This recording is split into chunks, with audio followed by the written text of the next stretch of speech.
one's asking why. The world keeps spinning, no one seems to care. Lost in the noise, a silent prayer. Does anyone out there even hear the cry? I'm just a voice in the wind, but I'll keep on screaming, 'cause someone's missing. I won't stop dreaming.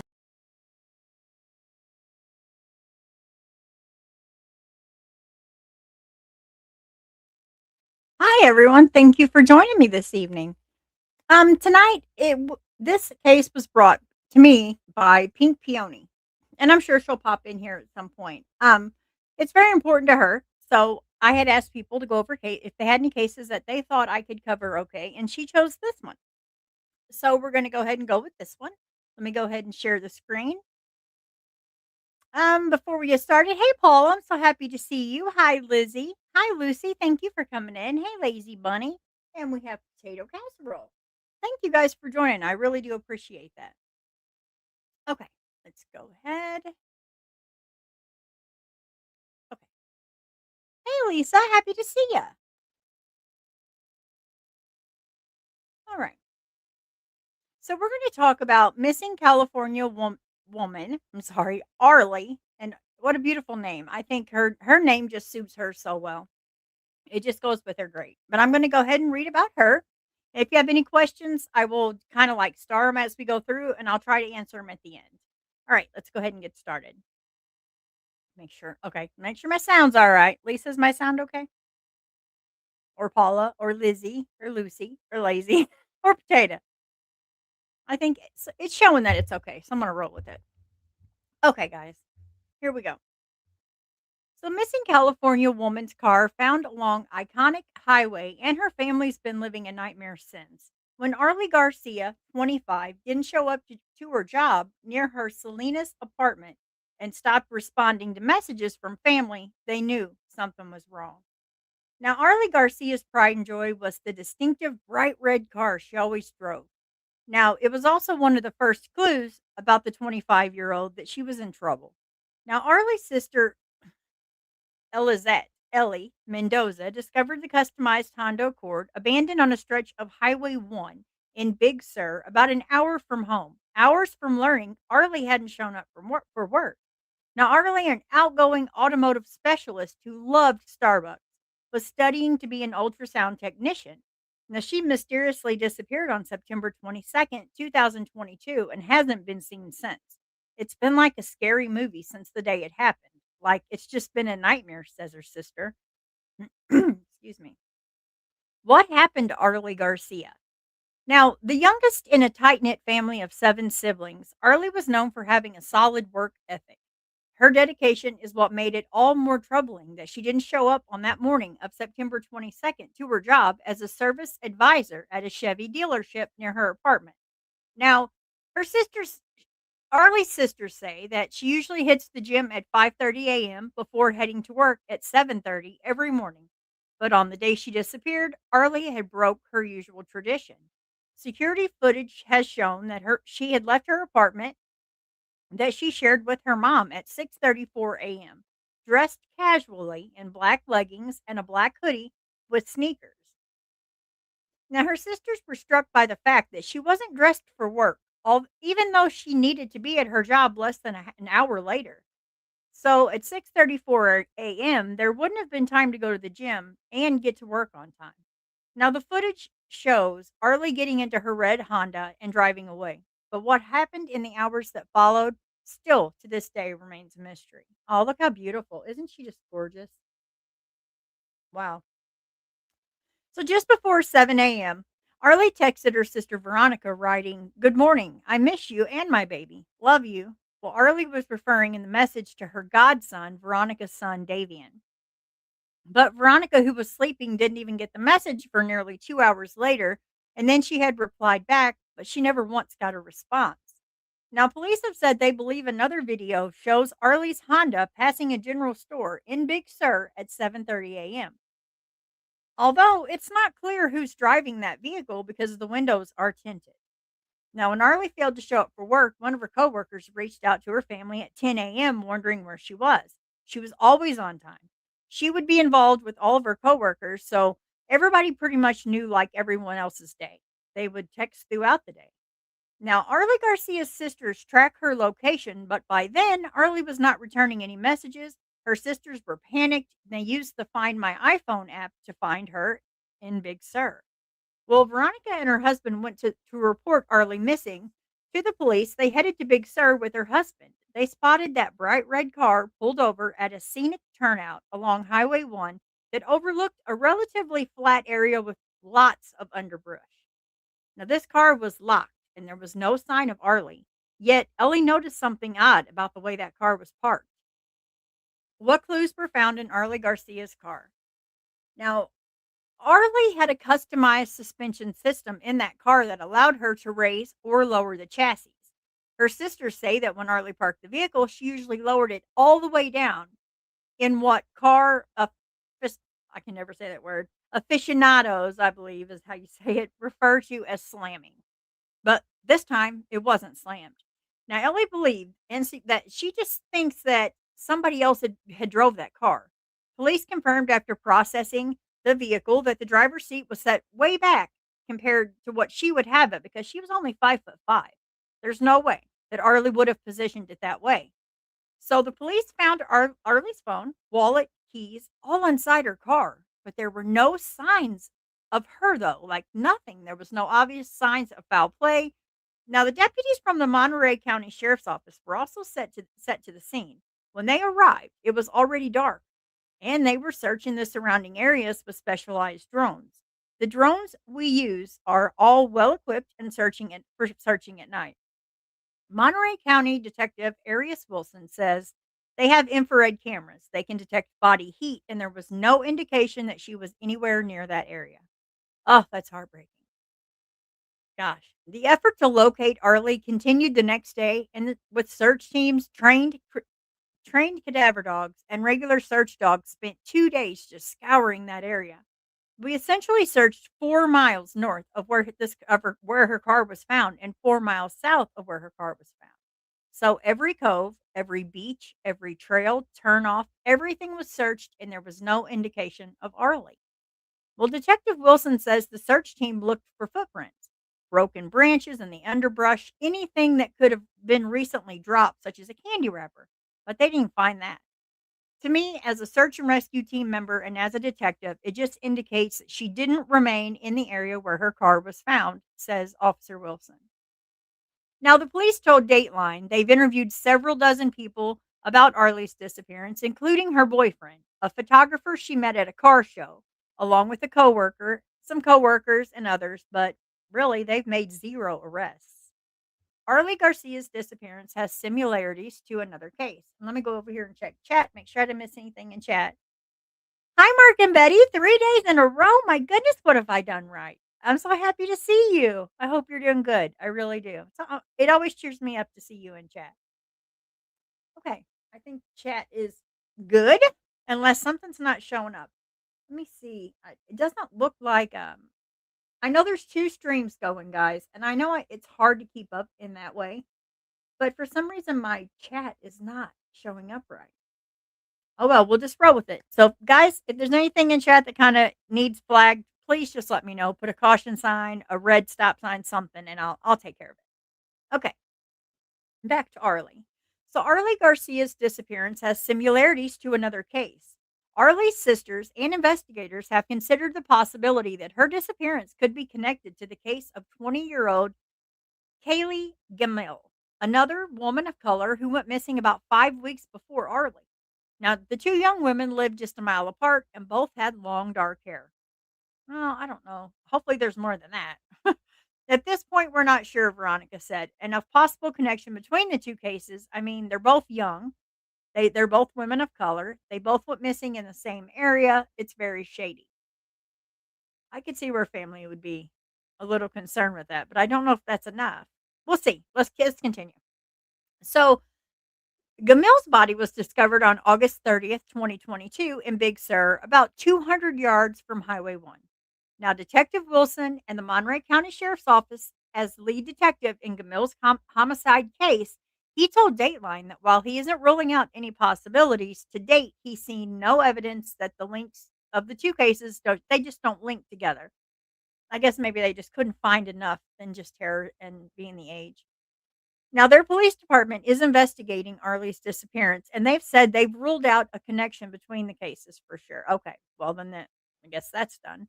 Nearly 2 years after Arlie disappeared, her parents remain desperate for answers and believes that she's still out there alive somewhere. We know she's going to come back one day, Ellie said. At the time of her disappearance, Arlie was described, and I'm going to stop here because I want to play. There is a short by Tactical Hippie. She is on Facebook, and I hope that I saved that. Let me go back and look and see if I'm pretty sure. I hope I did share her short because she did excellent. Okay, and I don't think I did. Imagine that. Okay, guys, give me just a second. Let me see if I can get over there and find hers. But if you're not following Tactical Hippie on Facebook, I'll pull it up here. Maybe I can she may have changed. It's kinda hard to oh, yeah, she changed her logo, but it's still Tactical Hippie. Okay, good. I will share that so you guys can go over there and follow her if you would like to. She does flyers, but she did a really good short. Um, oh my goodness, I can't believe I lost her already. Hmm. My goodness, guys. Sorry. I am so sorry. Let me do it this way.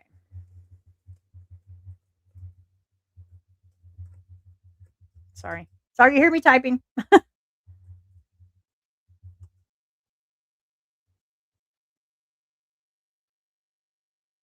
Well, actually, she may not have that still up there.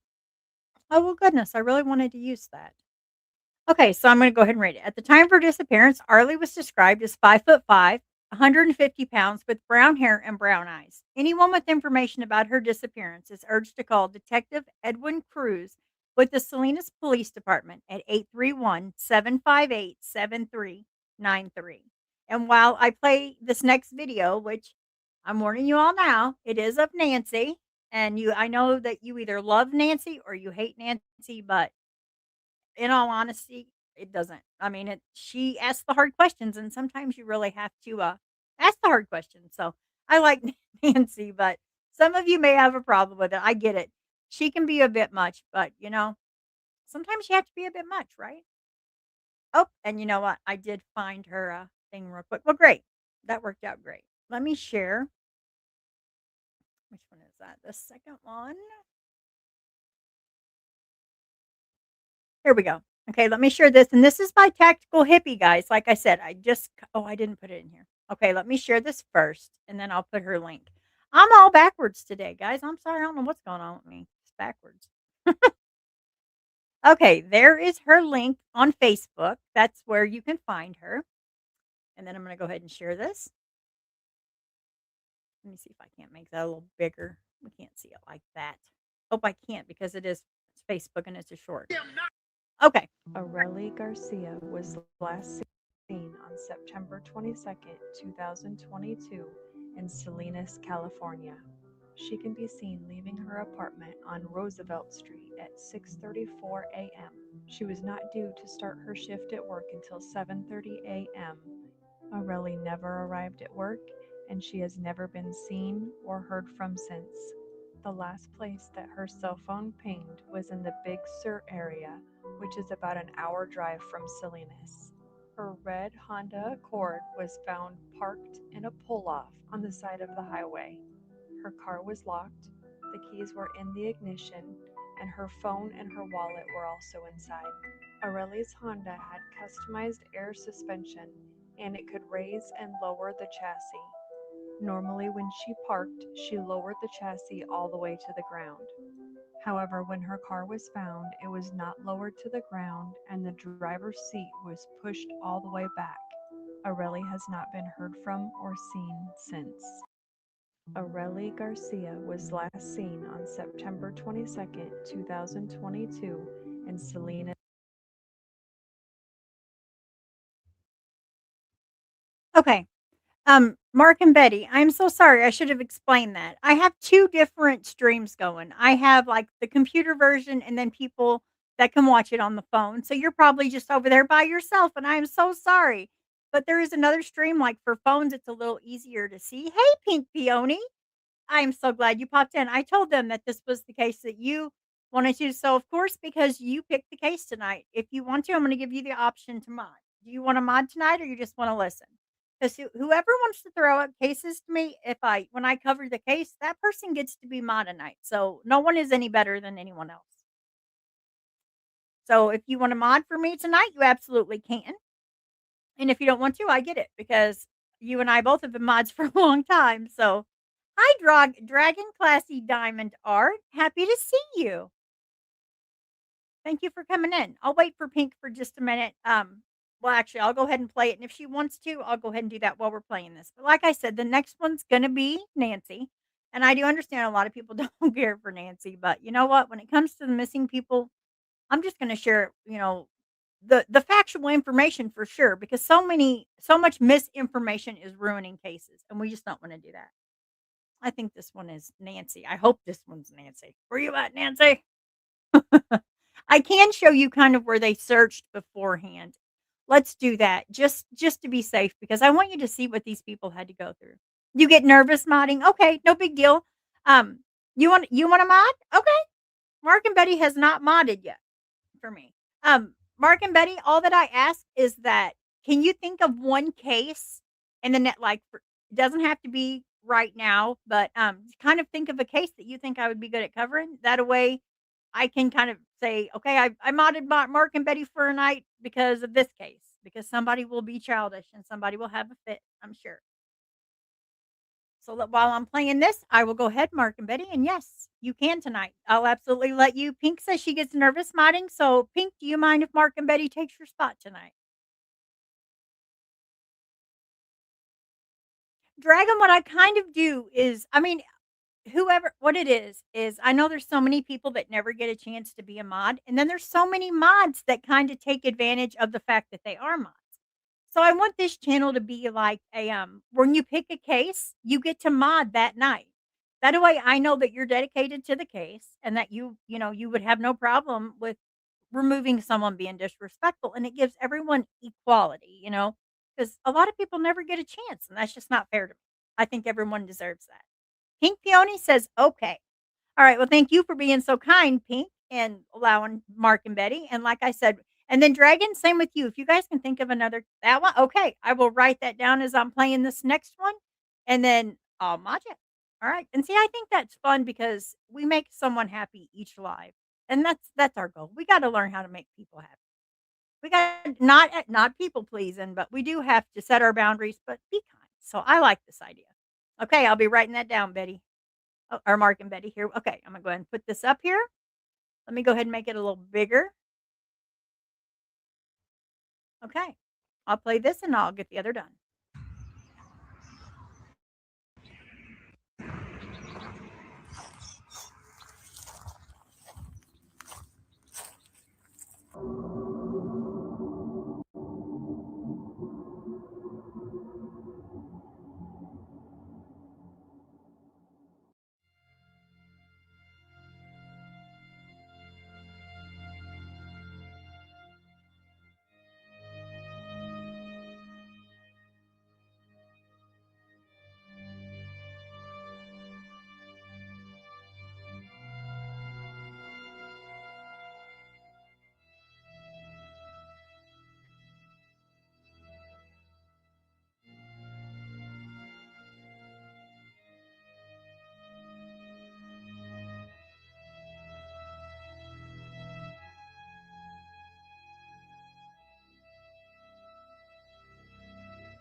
I was muted. I muted myself there. Mark and Betty, you should be blue for tonight. And then after the live is over, of course, the next person will take over, but you're absolutely welcome. So I'm going to read this because this one's just music, and I kind of want to read because the details of this are very important. Which tells us that she had to have had been meeting with someone she knew. She wasn't dressed up, telling us it was not likely she was meeting her new boyfriend, so it's someone close, possibly a family member or a close friend. I feel it was a setup in the manner that it was executed. It seemed like someone possibly hired professionals to do this. Could she have been involved with a married man or possibly gotten pregnant by someone whose reputation or family life would be ruined if people found out? This right here is crazy to me. I mean, no offense. And of course, I'm going to read the content. Just hi, Mark Schumann. Thank you for coming in. But honestly, I don't see that in this case. I think this right here is taking it a bit too far. This is where we start putting our opinions in our videos and not putting out the facts because nothing really tells me that because she wasn't dressed up, she was going to meet a boy. She was supposed to be going to work. I just don't. I think this is a little bit of like tinfoil hat stuff, and I don't know about this. Oh, you're welcome, Mark and Betty, and I want everyone to feel this way. That was kind of my thing with this was I was thinking, back to when I really just there was a point where, I didn't even want a channel. I just really just wanted to be a mod, and I thought I want to see what they do. And finally, of course, I did. But I want everyone to get that experience. Hey, Cash. Yes. Hey, duty, not a man. Hey, Far. You been piss farting all day? I have. I definitely have. So I figured like each case, whoever recommends the case gets to mod. So on this channel, we're all equal. And there's not just one mod that doesn't like another mod and oh, she's mad and he's mad. I listen, I'm not a teacher. I don't have patience for all that. We're all adults. I think everyone should be treated equal. So if you give me a case and I choose that case and I cover it, you can mod that night. And because I feel like everyone should get that opportunity. Why not? Right? Oh, I know, Far. I gotta stop slacking. I'm always piss farting. All right, so I don't know with this if I agree with this. This is a good channel, but I think it's a little bit more conspiracy than I'm wanting to get into. But we'll go ahead and play it. I just wanted to read that because I don't. How do you guys feel? I mean, as from what you've seen so far, do you guys really see that she would? I mean, if she was going to meet a guy, she was really close to her sister. She never missed work, so I don't see her not going to work over a guy. She had her stuff together. She was, mature. Let's find out, and I'll just quit this jabbering. Far, you just cracked me up with that. I'm telling you, should see my grandson's face when he hears me say that. He just looks at me like, "Mama." All right, I'll quit jabbering. Here we go. Back to business. Back to seriousness.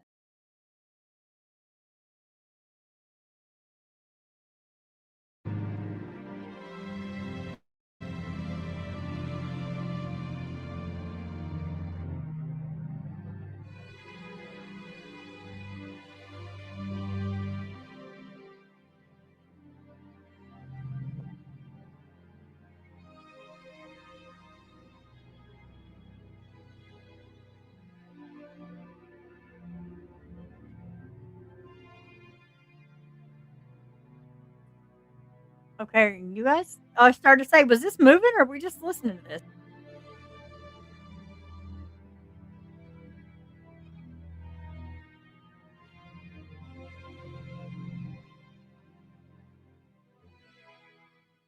So I looked at Google Maps and checked out all the areas that were kind of vacant or areas where somebody could, meet somebody or take somebody into and kidnap them or even um, do something to them. So here's this park that's kind of nearby.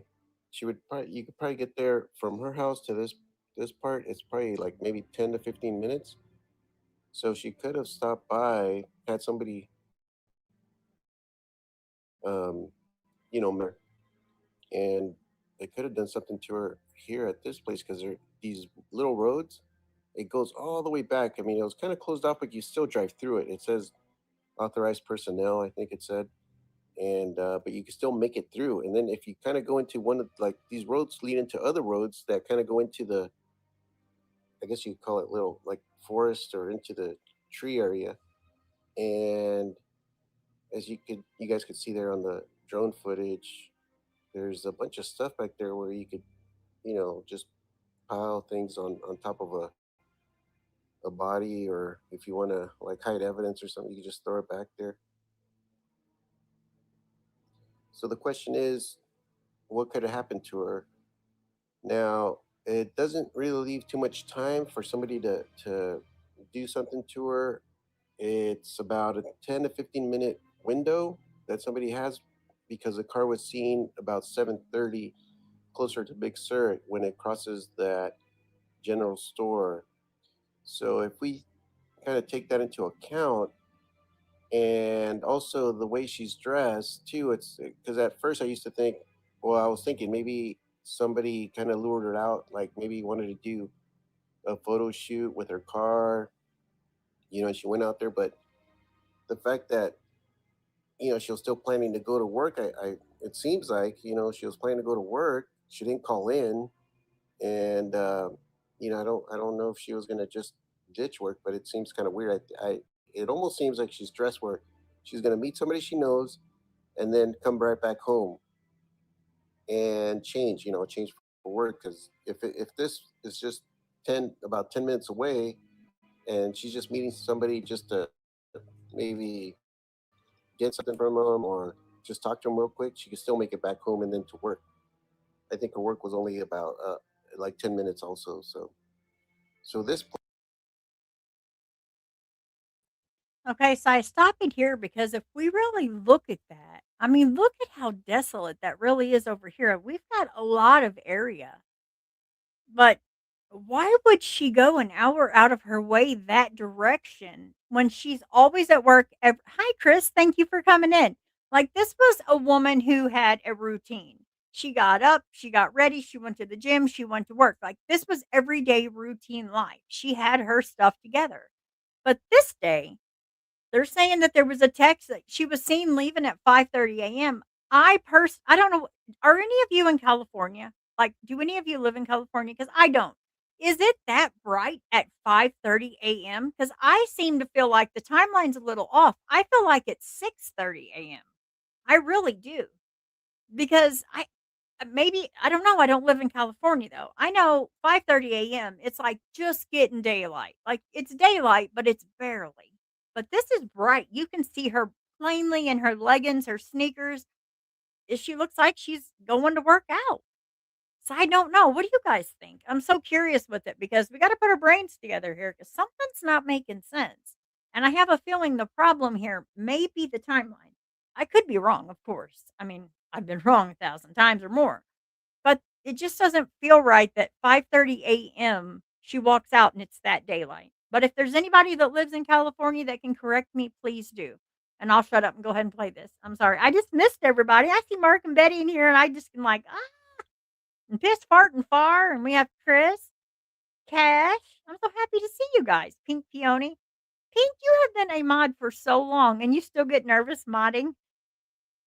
Oh my goodness. I know I used to be really bad with that too. Now I get nervous like before my lives cuz that little countdown is like a bomb timer to me. I'm like, "Oh." That is so cute cuz Pink Peony has been a mod for many years. I'm sure she's probably listened. I'm curious to how long cuz she's been modding for many years. Many years. Yeah, Cash, I'm happy to see y'all in here.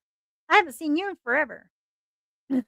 All right, I'll shut up. Y'all need to just tell me, hey, reel it in, doodle, reel it in. place, I checked a lot of places on Google Maps, and there's a few places that somebody could do something. Have somebody meet them there and do something to them. But the 10 to 15 minute window makes it seem like it was planned, but also um, whatever happened had to happen quick. So if somebody set her up and their plan to take her or kill her just had to be pretty quick, and then whoever it had to be more than two, maybe more than one person for sure, maybe two, possibly three, but somebody had to drive her car and leave it off in Big Sur, which makes the law enforcement draw all their search efforts down there. So I don't even know if law enforcement searched this area or the areas that I searched. There's a few after this one. I think I got closer to the airport, so I wasn't able to fly my drone over. But you guys will see it because I kind of walk around. So I do believe the car was left at Big Sur on purpose so that law enforcement would focus down there as opposed to these That areas, is absolutely which were gorgeous kind of land. closer to Gorgeous land. her house. Now, like I said, I'm not sure if law enforcement did go through here, but this should have been some of the first areas that along with the Big Sur, search along the coast. These areas should have been searched also because whatever happened, it couldn't have been too far from the route that takes you from Salinas over to Big Sur because it doesn't leave that much time for her. And then let's just say she did drive all the way down to Big Sur. She still had to meet somebody, but it's really risky because there's always people just kind of visiting that area. So there's always people driving by. I know if you look back on Google Maps and you go back in time to 2022, which is when she disappeared, you guys will see a lot of construction trucks and you'll see like there's still vehicles, coming around. So I'm sure there's somebody had to have a dash cam. So I don't know if you're watching this and you were around Big Sur around September 2022. You guys should try to look back at your photos or your dash cam. If you guys do see something, make sure you guys report it to law enforcement. That way they could kind of check it out. Also, I feel like if you're in this park, just take a look around when you're hiking through this park or you're biking. Take a look, under the trees or somewhere in these, vacant areas. Or if you work here too, I know I saw a few workers. When I went through the gate, there was nobody at the gate, so I'm wondering if that gate ever gets tended to, like somebody there at the little booth as you're coming in. So who knows about that? But it's kind of interesting how these areas are kind of close by, and we kind of know that whatever happened had to happen quick. And we do know that her car ended up in Big Sur, so it's almost like it just seems to me like it's luring, like um, whoever did anything to her is luring law enforcement over to the beach, right? Because why would they leave the car there? And they could have driven it farther out, but then I know there had to be somebody else possibly following.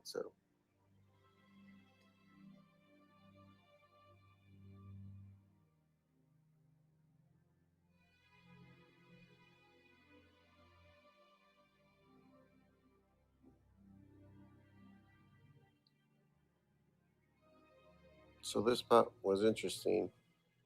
It's kind of close to the racetrack, and it's just like about maybe a mile or two from that park that we just explored.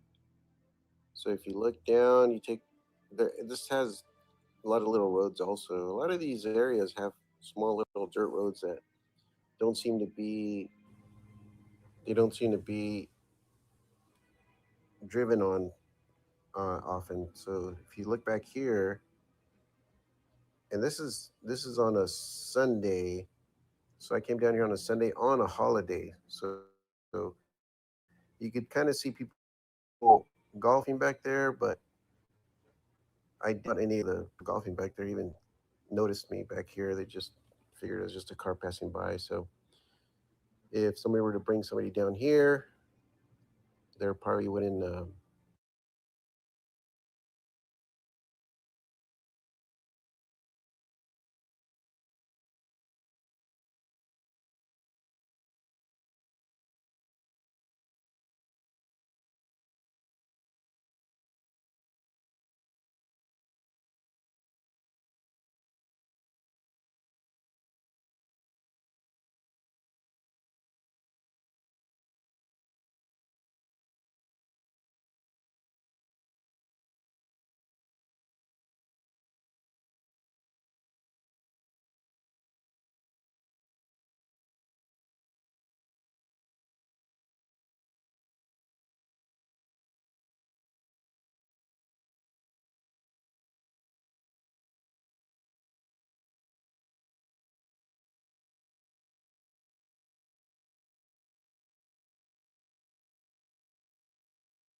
Oh my goodness. I have been just jabbering. Thank you, Pink. And no, it wasn't you. It was just me talking to myself, practicing for, when I told you guys. I'm so sorry I do this so much. I told you I'm scatterbrained today. What I was saying was, I wanted Chris, thank you for commenting. I actually had asked you to comment so I could see that you were in blue. And I was telling Mark and I was asking Mark and Betty how they liked being mod for a day.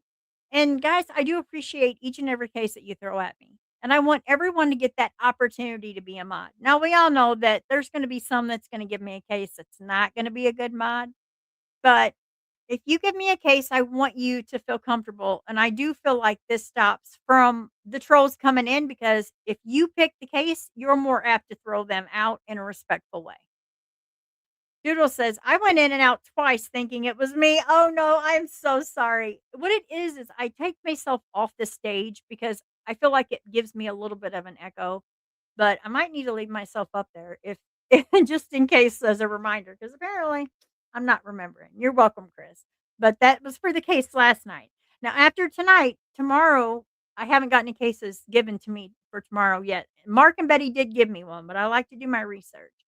But then we'll go with the next one, and each person gets a chance to be a mod.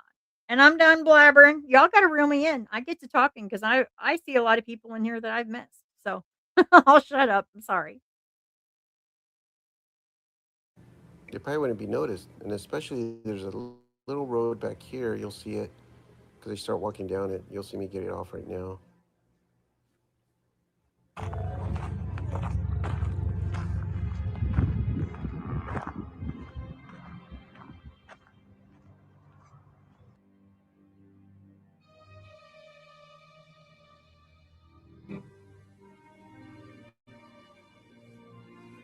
I've tried looking behind the rocks Gosh, that's and really, I under mean, like that's shrubs desolate. just to see if there's anything, any Oh, clues or anything suspicious back there. that would be hard to It search seems too. like an area where people kind of dump things back there too. So not sure how often the maintenance people go back there. But look at that, like overgrown shrubbery.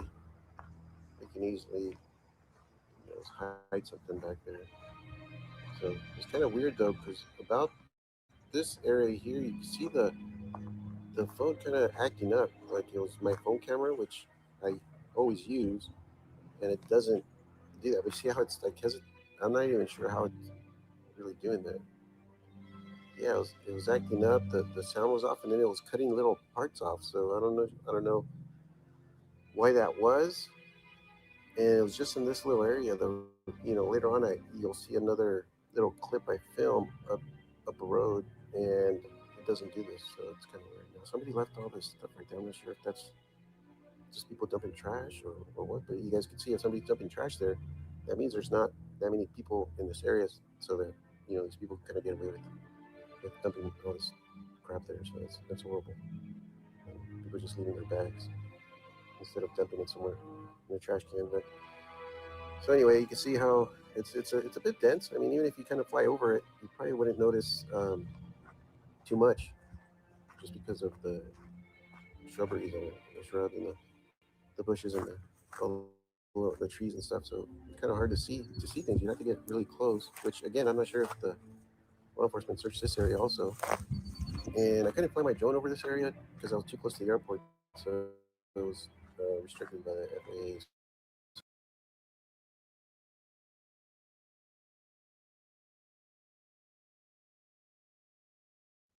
Okay. So hi, Brady. I'm so happy to see you. I, I'm very happy to see you. Hi. So I kind of cut that off because I just wanted you to see that just so you could see where he's having to search and how desolate and how hard that is there and how easily you could walk right past someone and not realize that. Our next one, like I said, we're gonna have Nancy because Nancy asks the hard questions, and I like a tough woman. I really respect a woman that isn't afraid to ask the hard questions, and we all know, she's gonna ask the hard questions, and we know it. All right, guys, are you ready for this? I know she can be a bit much, but I love it. I love that she is a bit much. But Brady, you know what? Those pictures of your baby, oh my God, he is so cute. I was just like, look at him. He's growing like a weed. Oh my goodness. All right, guys, I'm a hush.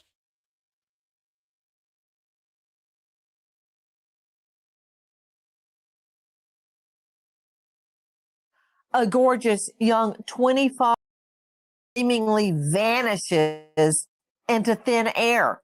The family getting no answers. We've got to help find Arelie.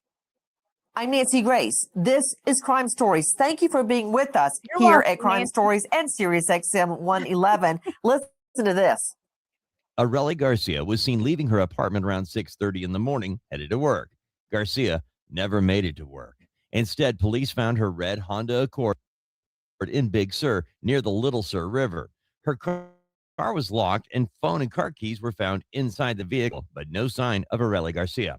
Brian Johnson of the Salinas Police Department told KSBW Action News 8 that they had help from Monterey County Sheriff's Department search and rescue team, as well as helicopters, airplanes, and drones in the sky, and search and rescue team dogs on the ground. But nothing came up after 2 days of searching. Since then, police have checked Arelie Garcia's bank account activity, phone records, contacted area hospitals and police departments, but they have no leads or any evidence of foul play. No leads. How can that be? In my experience, after helping to search for hundreds and hundreds of missing people, they don't just disappear in thin air. There are leads. They just haven't been found. With me, an all-star panel to make sense of what we know right now. But first to Mike Hassell, president, founder, Peace River Canine Search and Rescue.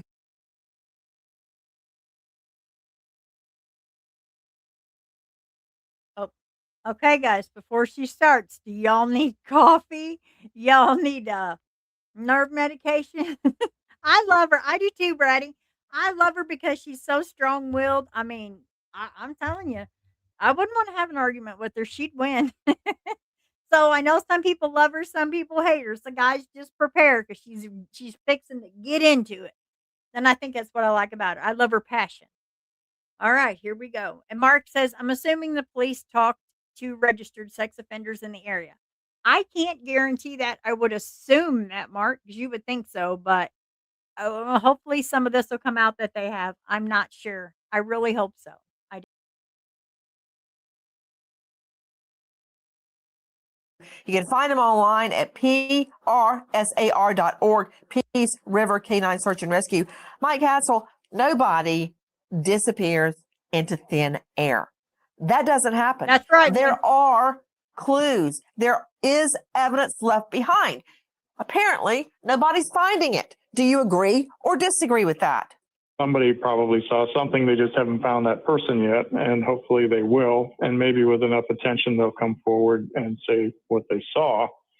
It's a really unusual case that 2 days of searching around a car that they found, her personal items in the car, and no trace of her whatsoever.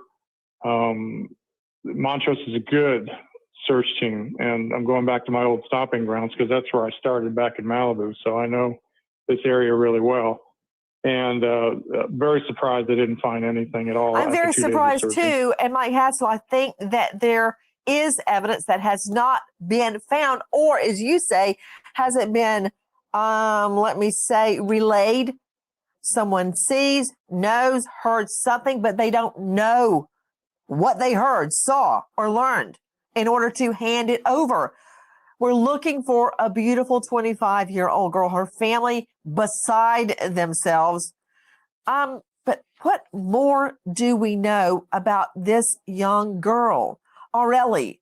Arelie Garcia is the youngest of 6 children. After her parents' marriage broke up, Garcia lived with her mother, Blanca Sanchez, in Salinas, California.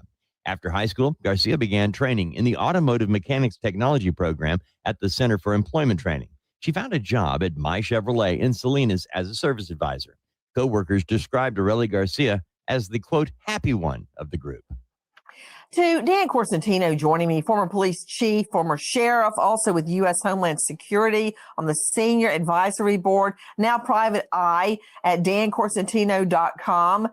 Danny Corsentino, did you hear that she was the quote happy one of the group? Now, this is a young woman that has broken into a male dominated industry, service, car service. I will never forget when I worked at Sears when I was in high school. Normally, I was in the girls' junior clothing department or the candy shop. Oh, Lord. Once in a great while, they'd throw me into automotive. I would basically want to go hide in the back room and never come back out. I didn't know what anybody was talking about. That asked questions. I would have no answers.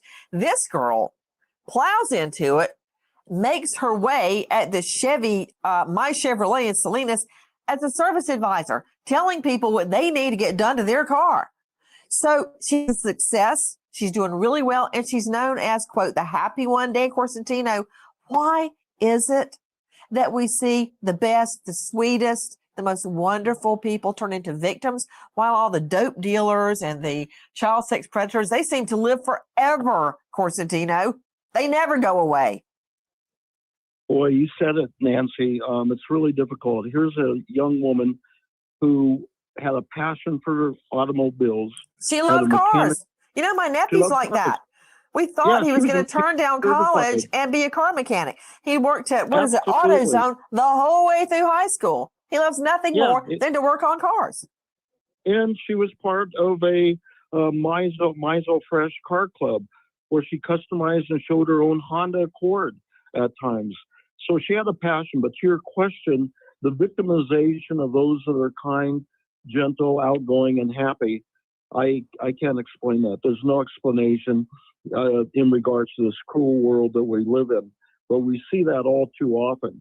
One of the things this does suggest, though, in a male-dominated vocation is she had the respect of her fellow mechanics, and she was successful in that environment.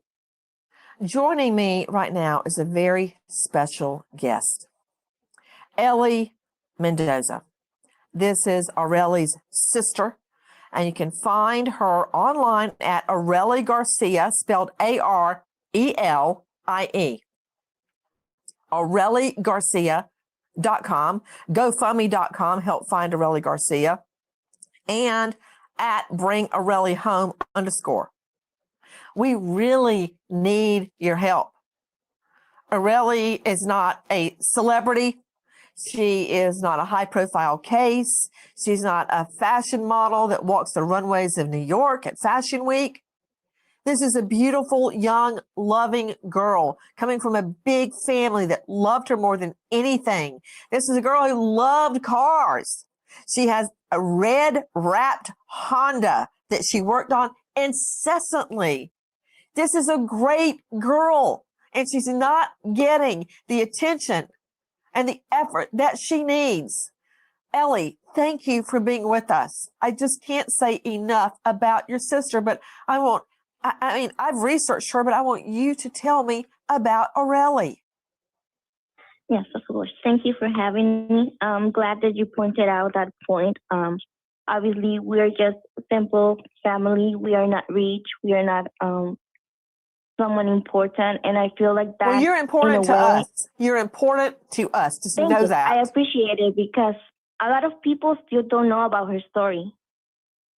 They still don't know, and it's just really frustrating because we've been asking for awareness since the beginning, and we're not getting that. And it's just really.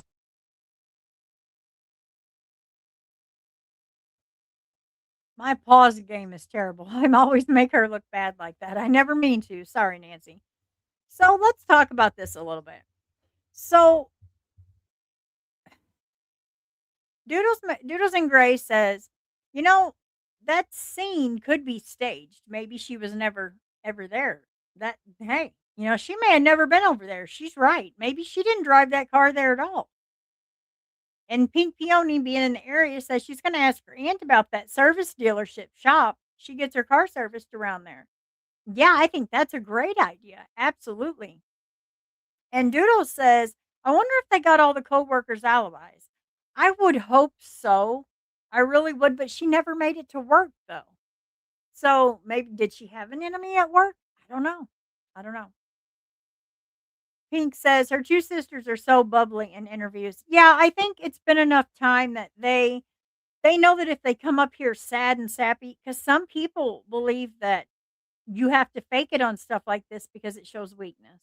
But I can tell that they are hurt, and this would hurt any family. It's horrible. It is. But I'm curious to what you guys think so far.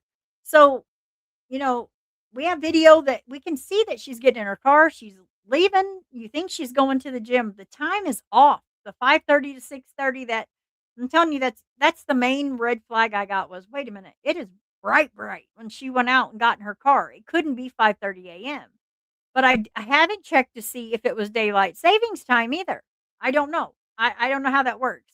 I mean, I don't know it. I'll have to go back to that year and check. That could be it. I mean, maybe it really is 6:30. But then she'd be late for work and she had her phone in her hand. She's intelligent. She would know, I think. I don't think she has a boyfriend that I've seen so far, but we may hear that as we go through here. And I'm telling you, look at Nancy. Sorry, Nancy, about that pause game because all right, but I was just curious what you guys think. You guys are asking very intelligent questions. I appreciate it. I do. This is serious. And thank you for taking it so serious. Okay, let's go ahead and see what else Nancy Me has. about her. Tell me about her personality. And, Dan Corsentino, formerly with the U.S. Homeland Security, he's certainly no slouch. He knows what he's talking about. He said something that really caught my attention, and it was kind-hearted, people that are loving and happy and kind-hearted. I mean, Ellie, when we see a homeless person, we go buy them food or we give them money. And one day, John David, my son, got out of the car to go give someone Lord, money. here I'm we like, go no, again. don't. I pulled the car over and I went and gave the guy a 20 because I was afraid the guy, I mean, I didn't know if he was mentally unstable. I didn't know what would happen. And I didn't want anything to happen to John David. My point is, a good heart, my daughter's the same way. They would do anything to help somebody else. And it makes me think of Arelie. And did that somehow put her in harm's way, her own heart of gold? Tell me about her. Well, Arelie is a really funny person. She loves to help people. She always puts other people before her. She's a very hardworking girl. At one point, she had almost 3 jobs. She really loves working. She's very girly. She loves shopping for pink stuff. She's addicted to Starbucks, and obviously her car is everything. She would always be working on it, buying new things, either inside or just making it look cute and shiny. Whenever she's driving around, you could tell that's Arelie because her car was just special. That reminds me so much of my nephew, Sam. Ever since he was a teen boy, like 13, obsessed with cars, knows all about cars, works on cars. I mean, he went on to major in chemistry and became an I-Tech superstar, but he still has a thing for cars. And when he visits, he pulls up in this shiny red truck and it literally shines. I think you could eat off of it. There's something about people that get the car bug. Not sure, they Jay, devote so many hours to them, and she actually succeeded in a male-dominated business, and they loved her there. So what more do we know about Arelie? What can shed light on what happened to her? Okay. So Pink says, I'll go ahead and put this up here. So Pink says, smells like a setup. I mean, if you read up on the crimes that take place on the Central Coast, your head would spin. I'm going to look into that. I'll definitely look into that for sure. It almost feels like someone knew her routine and maybe stopped her in between her making it to the gym. But it does kind of sound like, I agree. It kind of sounds like a woman has her life together. She has a good job. She'll work 2 or 3 jobs to make it. And it only takes one person that's like, oh, look here. Maybe it's a crime of opportunity. Maybe she's alive and maybe she's living her best life in the Bahamas. I mean, but it really, in all honesty, it doesn't look good. Yeah, Doodles and Gray says it seems like it's staged to me. I think so too. It's almost like an ambush of wherever she was, but where was that? Because wouldn't she go, it's like she had to have stopped somewhere with no cameras because if she would have stopped in town, a camera would have got her. But I can't see her driving an hour out of her way and, and leaving everything at home. Like in her car was her phone, her wallet, her purse. That's just not what sophisticated women do. And although she worked on cars, she's sophisticated. I mean, a lot of people think that you can't, but a lot of women like to work on cars. Let's see what Nancy thinks. Listen, Even though she's the I'm youngest, listening, Arelie Nancy. Garcia is very close to two of her married sisters, Veronica and Elizette. Still living at home with her mother, Garcia texted sister Veronica almost daily. On September 22nd, Arelie Garcia sent Veronica a message at 6 a.m. A simple message of "Good morning, I love you." At 6:30 a.m., Garcia is seen on surveillance video leaving her apartment headed for work. Arelie Garcia is scheduled to be on the job by 7 a.m. and is known to always be on time. But this day, Arelie Garcia wasn't. She didn't show up at all. so in just 30 minutes, everything changes. Let me go to another special guest joining us, Ricardo Tovar, journalist, digital content manager at KION 46. That, by the way, was the very first station to pick up on Arelie's case and has followed it extensively. One of the few, and I'm not sure why others are not joining, but we are. Ricardo, thank you for being with us. Let me just ask you a couple of very quick questions. Ricardo, did Arelie have a boyfriend? As far as I'm concerned, not at the time, no. Okay, that's important. Ellie, do you know of a boyfriend or an ex? Well, we did find out after, yes, Find out what? that she was in a relationship. Okay, important. Who, what, where, why, when? Who is the boyfriend? Why was it a secret? And what did you find out about it? And has the boyfriend, been cleared? Let's Not go, sure Nancy. how long they were dating. They were barely starting, so that's why, on typical Hispanic families, we don't normally like to bring a guy too soon because, the family starts, assuming, okay, this is the guy, you're going to marry him, whatever. So I'm thinking that's why she did it. Oh, yeah, I can understand that. Yeah. And the minute you bring him home, That's everybody the- starts planning the wedding. Exactly. Yeah, Okay. and you don't even know if that's, if they're going to last or not. So I'm pretty sure that was the main reason. Other than that, his name is Marcelo. Question regarding Marcelo. Yeah. Did police get his alibi for those 30 minutes? According to what they told us, they did interview him and other people, which names are unknown till this day. But there's nothing. But they interviewed the boyfriend. Yeah. I don't know if he could really even be called a boyfriend because what you're telling me is they've been out a couple of times. Hold on a minute now. Pink, when you said that, you have a point here. We are hearing an awful lot of bubbly, cheery sisters. I hate to be that way. I'm usually really tough on we don't want to talk about families, but that is a good point. We're getting some bubbly, cheery. Hmm. Pink says, even working a lot makes you a target. People just sitting around making plans on how to spend your money. Lots of people hooked on substances around those parts. Watch out if you refuse to lend the cash. Yeah. Yeah. So this is like is it like a rough area then? Oh, look at her. I do that every time my pause game on her. I'm sorry, Nancy. Mm-hmm. Yeah, no, I'm not. Like I said, they don't really have anything on him or any other interview that they have done. It's interesting that you're saying that. Let me go out to you. Wendy Patrick joining me, prosecutor, author of Why Bad Looks So Good and Red Flags. She's the star of Today with Dr. Wendy on KCBQ San Diego, and you can find her at Wendy Patrick, PhD.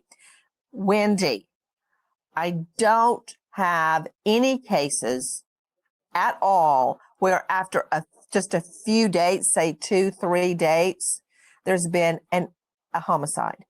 I've had cases where, people date for a few months and they become obsessed, but never on just a couple of dates. Have you ever seen that? I've never seen that. And what we normally see is you talk about somebody that's that approachable and kind-hearted and loving. She ends up being a target because she's so likable, not necessarily to date for somebody who's a prospective paramour, but for a prospective stalker. And that's what struck me about this case. She's just so delightful. She's working in a man's world. She's successful. She's generous. She's like John David, should probably volunteer to show up at work early to help somebody, which probably her sisters might have talked her out of if they knew about. So it's not unusual to start in with the inner circle, like the boyfriend she's just starting to date, but it would be unusual for him to have been the primary suspect once you figure out about the relationship. I have reason to believe, Ricardo Tovar, that police have already interviewed the boyfriend, ruled him out. What do you know, Ricardo? Oh, absolutely. During the course of this investigation, we heard Brian Johnson, commander with the police department, earlier in the podcast.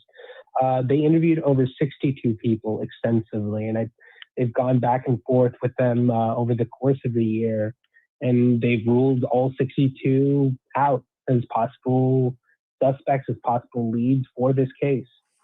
Guys, we are on the search for Arelie Garcia, age 25.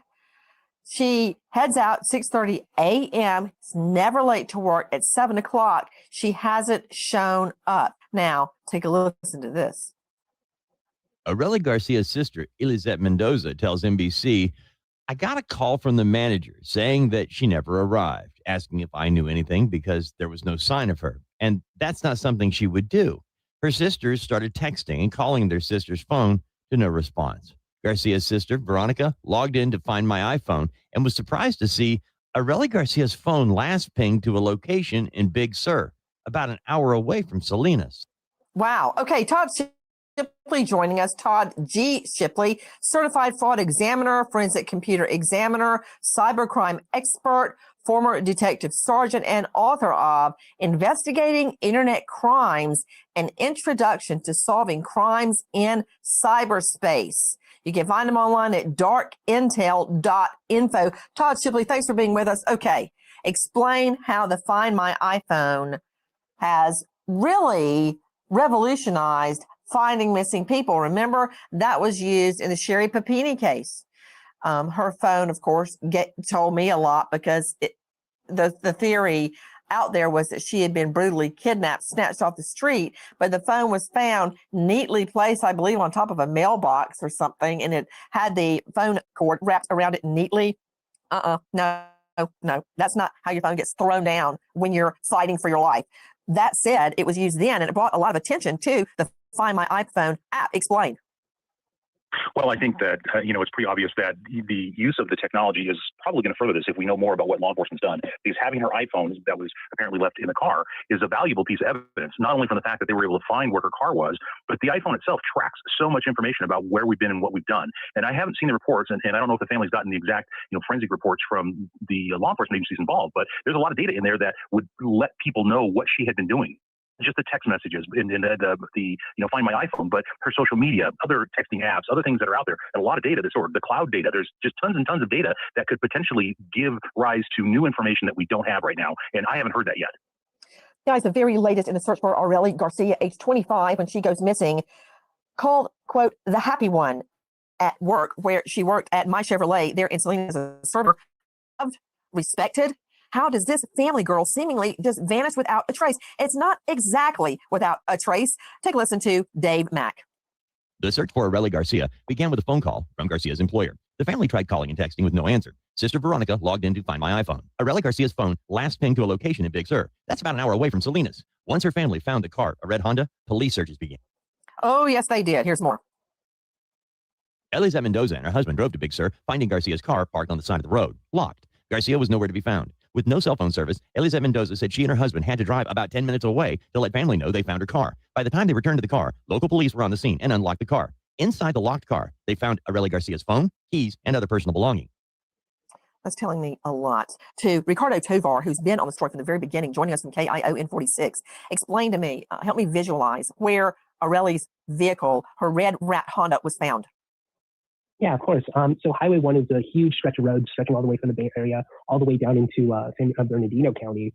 In fact, it's 2 lanes, not, one lane going north, 1 lane going south. And in the area, it's right almost close to the famous Big Bridge we have in the Big Sur area. Not a whole lot. You got the ocean to one side, you got giant cliff to the other side, some foliage, some brush, and obviously there are little areas where cars can go off to the side and park. That's used for scenic photographs, for looking at the view and that sort of thing. So not a whole heck of a lot out there. Some off trails, but that's about it. Not a whole heck of a lot in that area. Why would she be there? Joining me is Ellie Mendoza. This is Arelie's older sister. Why would she have been there? I have no idea. There's no reason for her to be there, especially that morning that she was supposed to go to work around 7:30. There's no way she was gonna have enough time to get ready if she did went for a walk or whatever. It's just very strange. I'm just thinking this whole thing through. Her car is found about an hour away in Big Sur. She was on her way to work. Had she ever hiked there or visited there, camped there that you know of, Ellie? According to one of her friends, they did went on hiking. They had gone there hiking or just hiking, period? Just hiking, her and one of her friends. Okay, so not necessarily there. And why would she have gone at 6:30 in the morning? She doesn't even know. I'm just trying to think if she had jump in. Nancy, this is Wendy. The very first thing I thought when I heard about that location is it's a good place to kidnap somebody and make a quick getaway without being seen. And I would just wonder whether or not somebody alleged to have car trouble because she's very forthcoming and sweet and helpful and knowledgeable about cars and asked for her help, only knowing that that would be a place to be able to abduct her and not have witnesses. If it's near a thoroughfare, that's a quick getaway. And if it's in a remote area, there's less opportunity to be seen. And if early in the morning, not a lot of people are up. That was the first thing I thought when I heard of why she would have been there to begin with. I'm guessing, just an educated guess, and Ricardo Tovar, you know the topography very well, that she was abducted between 6:30 and 7 o'clock in the morning from the time she left her mom's apartment where she lived, which also greatly reduces our list of suspects. Nobody stayed over there with her the night before. Nobody was loitering around. She was actually caught on camera getting into her red wrapped Honda and leaving. Isn't that true, Ricardo Tovar? Yes, it is. Family very early on in the investigation, maybe a couple months in, we actually see video.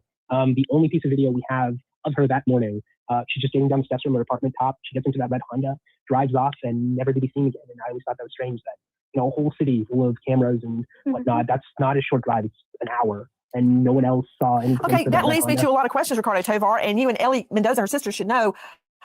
Are there any toll booths between her home and where her car was found in Big Sur, an hour away? There's got to be traffic cams. I mean, we're talking about Salinas. There's got to be traffic cams that would have caught her vehicle. What about that? Did either of you know about that? There are no tolls. Whatever you get on, 68, 64, you go all the way. You can get one from there and just go. It's a straight shot down there. No toll booths. But security cameras, absolutely. We've had several cases I've been dealing with. I do a bit of court reporting here. They have security cameras, from businesses, from everything, and I'm sure they asked for it, and not one of them caught. There is a path there, and it's a very clear path. Well, there had to be red light cam. There has to be red light cam of her car between her mom's apartment and Big Sur. Is that you, Ellie? Jump in. Yeah, definitely. I agree. There's lots of cameras, and it's just incredible how there's no other lead of her driving all the way to Big Sur. Obviously, once you get to Big Sur, there's no signal, but still, all the cameras before that, and we don't have anything at all. That surveillance video that shows when she's leaving home was given to us 3 months after. 3 months.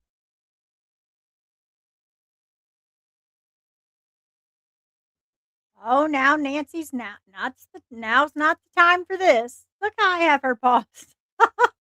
Let me go forward. License plate There we readers go. that were posted along the roadway anywhere, in addition to the traffic cam. Do you know, Ellie? Not that I know. What about Ricardo? Yes, I do. The city of Salinas has a partnership with Flock. They're a type of license plate readers in the city. So yes, there are license plate readers in the Salinas. Okay, I'm just not understanding what, if anything, has been done on the case. Maybe they've done it and we don't know, but it's impossible for her car to have gone from mom's apartment all the way to Big Sur and not be caught by one license grabber or one red light cam or one business cam. I mean, that route, let me ask you, Ricardo, Ellie, help me out. On the route from the apartment she shared with her mom to where her car was found in Big Sur, are there any businesses? Do you pass by strip centers or a mall? Because they've all got security cam. Right. Yeah, there's, well, I'm pretty sure, yeah, because there's business, there's a liquor store kind of corner if she went to Arelie Street, but basically there's camera on every light stop, so there has to be a trace. I just don't understand why there's nothing on it. Ricardo Tovar joining us, KION46. What was the make of Arelie's Honda? It was somewhere from 2012-ish, Honda Accord. Honda Accord. And to you, Todd Shipley, when did Honda start nav systems in the Accord? Well, they've had them for a long time. I mean, probably, a couple decades of variations. You really started it. How much that version actually recorded? Okay. So we have Pink Peony says Bixby Bridge altitude lends itself to very high winds. I remember going there with my boyfriend and my brother. I didn't get out of the vehicle. It was so windy that it creeped me out. Wow, well that's freaky. And Doodles says it would be more likely she knew who took her, if not Serial. I don't know if it was maybe Serial, just because in that area there is the other missing girl, but they could prove that that had nothing to do with her. So I don't know about that. And then she says, I wonder if there's any other women missing fitting this. Well, there is one other female that had passed away in that area on the search for her, but they have, I guess, I mean, that's what they had stated, that they have found absolutely zero connection with the two girls. So I don't know if maybe this is just a dangerous area. I really don't know, but they did find another girl, yes. But but they couldn't connect them to. The only thing they could go by was that they both had dark hair. They were both women of color. And that really doesn't fit Serial as much, but we don't know. How many more have they not found yet, if that's the case? So I'm not saying that that's wrong. That very well could be. But so far, they haven't found more. But good eye and good thinking, because I mean, really, they did find the other one. So it is always a possibility. There's my pause game again. Oh, poor Nancy. It's going to be something we've got to research. But the point is, there's another location that there's potential data that might be an indication of what happened, and we haven't seen it. Now, I was just told that the nav system, as we know it today in the Honda Accord, was commenced in 2011 to 2012. I'm also getting information that nav system, a rudimentary, elementary nav system, has been in place for 2 decades. Now, I think the 2011 is a more reliable nav system date as far as forensically analyzing where the car has been. And I want to direct everyone's attention, and you know this well, Dan Corsentino. For instance, in the Alex Murdaugh trial, and I use that because he's such an example, his double murders of so many forensic intricacies. For instance, in that case, we looked at his, I believe he was driving a Suburban, a big honking Suburban, and we learned when he would turn the car on at the time of admission, when he put it in drive, reverse, neutral, park, what time, the location, when he would let his electric windows up and down, when he would slow down, how fast he was driving, where he went. The nav system tells a lot. What about it, Corsentino? Absolutely. I would equate that to a black box of an airplane. It gives you all the intelligence that you need from speed, as you stated, and every turn that is made in relationship to acceleration, stopping, everything. So clearly, the 56 to 60 minutes south to Big Sur would be recorded, and they would be able to journal every aspect of this travel that she was involved in. What also was interesting, which Allie had stated at one point, was how she parked the vehicle. And I don't want to get ahead of myself, but it was very, very interesting as a clue that when she normally backed in and lowers her airbag suspension, when Allie came upon the car, the vehicle was pulled forward and the hydraulics were not lowered in that vehicle. And that also suggests that there was the potential for suspicious activity. Okay, you got to slow down. They did not teach me that in law school. Who's jumping in? This is Wendy Patrick. You know what that suggests to me is that she's not the one that parked the car. You know, when you look at the way somebody has habit and custom, the way they park, the way they drive, the way they position their personal belongings within the car when they leave it, you got to wonder who was it that parked that. You know, the one thing I have found from Detective Cruz, just kind of looking online, is apparently a vehicle matching hers passed what it says is the Carmel Highlands General Store, which is 40 minutes from her apartment. So it seems like she's not taking, some roundabout road where nobody's going to see her. But in fact, as we're talking about, going right through main thoroughfares where there should have been other camera footage besides the Carmel Highlands General Store. But was she driving it, Wendy? Now hold on. This does not look like. Does it to you guys? This doesn't even look like her to me. Am I wrong? Does this look like Arelie to you? I mean, I'm sure maybe she had a different hair color, but I'm not sure.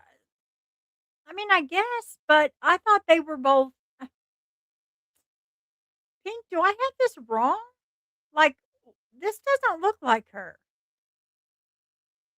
Yeah, but didn't they say that both women were persons of color? because it said that her and the other woman, the only thing they had in connection was that they had long hair and they were person of color. So, are they saying that this is her, or am I? Maybe she's speaking and I interrupted. Hopefully, this is not what they're showing as her. At that time, That was what I was just going to say. Who's behind the wheel? can't tell who's behind the wheel. What are we learning about the investigation? We know. So, I mean, what do you guys think? That's not Arelie, that's Wendy Patrick. Okay, so is that just someone else that like is involved with Nancy here, or is like where did she come from? Did I miss something major here? Because they keep showing this blonde, and I'm like, wait a minute, what is? Because the two women, both their connections were their hair, and they were both persons of color. Maybe she'll explain. Maybe this is I don't know. Maybe this just caught me off guard. Sorry guys, but that's not Arelie. I don't know. We'll see. That her purse, her keys, her private items, her personal items were still in the car. Her phone was still in the car. So I guarantee you, I mean, Ellie, she would never go anywhere without her phone, right? Definitely, especially nowadays, everything's in your phone, so there's no way she would leave it like behind. Okay, Definitely so not. maybe the To blonde Ellie is Ellie. Mendoza, this is Arelie's older sister. Tell me what your mother has gone through since Arelie went missing. She's been doing horrible. Obviously, she already has, diabetes. She's obviously an old person now. She's not doing well. She's been really depressed. Obviously, you could tell by looking at her, and her Right. face just Pink, I don't know who devastating. I And don't know who that blonde is. we're not losing hope that she's gonna return home. Guys, if you know or think you know anything about Arelie Garcia's disappearance, please contact. This is the detective, Salinas Detective Edwin Cruz, Cruz, at 831-758-7393. Repeat, Edwin Cruz, 831-758-7393. And we have his email, because I'd really like to know if they've gotten all of that surveillance video, Me if too, they've gotten Nancy. the tag grabbers. Who have they interviewed? What's the status of the case? Why is the mother and the family having to go in front of the Salinas PD and protest for answers? I'd like to hear that answer. Here's the email, Edwin C., as in California, Edwin C. at ci.salinas.ca.us. Edwin C. at ci.salinas.ca.us.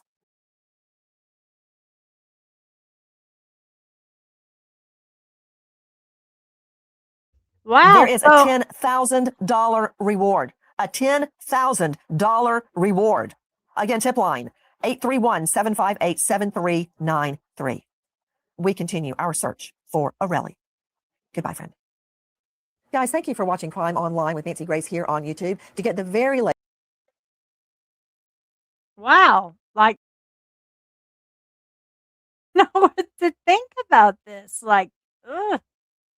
Maybe, yeah. So maybe they just did they have her name up there and I just missed it, Chris? Because Wendy Patrick is a psychologist. Okay.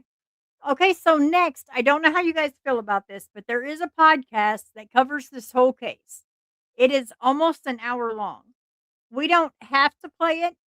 It pretty much goes over this, but it does give a few more details. I'm going to leave it up to you guys on whether you want me to play this or not. I don't have to. It's kind of the same thing with a few more details, but it's a podcast with two people speaking about it to one another. Do you guys want me to play that, or do you think that, I've expressed it enough? It's completely up to you guys. Either way, I'm fine either way. But I'll leave it up to you guys to you guys tell me. Because you're the ones that have to listen to this. It's a really good podcast. It's just it kind of goes over the same thing, just adds a few more details. But it is kind of like the same thing. So, guys, if you want me to play it, please put a 1 in chat. If you think that it's pretty much been out, then go ahead and put a 2 in chat. And then we can go ahead and kind of just go over what we just went over. Hey, Mustang. You would sit and listen far? Okay. All right. Then I'll go ahead and play. Anybody else? I don't want to I know I don't know I don't want to go over anybody that's going live tonight. I think, yeah, Far's all for playing it. Chris is for playing it. Okay. Anybody else that doesn't want me to play it? Because we have several that do. So if you don't want to hear it, you want to leave, I completely understand. But this podcast is super good and it gives details that even Nancy didn't put out. Okay. All right. So let's go ahead and I'll just share this. I'll add me out of here and we'll share this and play this. Now, if I'm not supposed to play this, which I think I can, but if I can't, and if I go off screen, stick around, and so I can say goodbye to you guys, because if I do, they'll just give me a warning. I won't get a strike. I tried to reach out. I couldn't get anywhere, but I think with it being a podcast and it's an older one, I don't think they're going to have much problem. If I do, like I said, stick around. Let me at least say goodbye. But I think I can play it. And we'll go ahead and go from here, and let me make this bigger. Okay.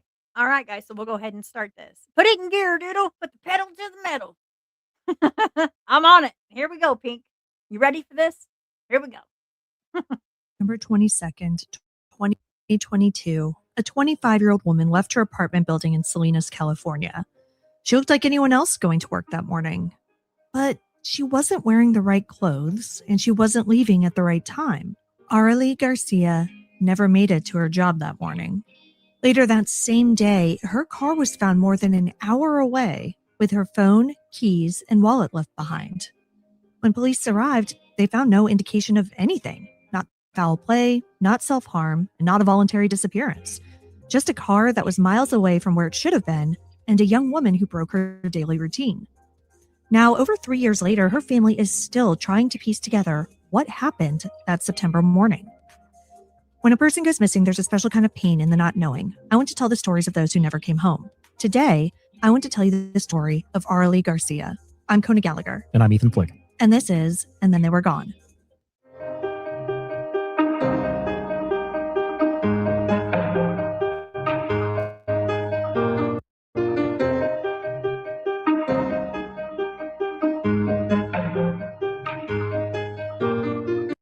What actually happened that morning.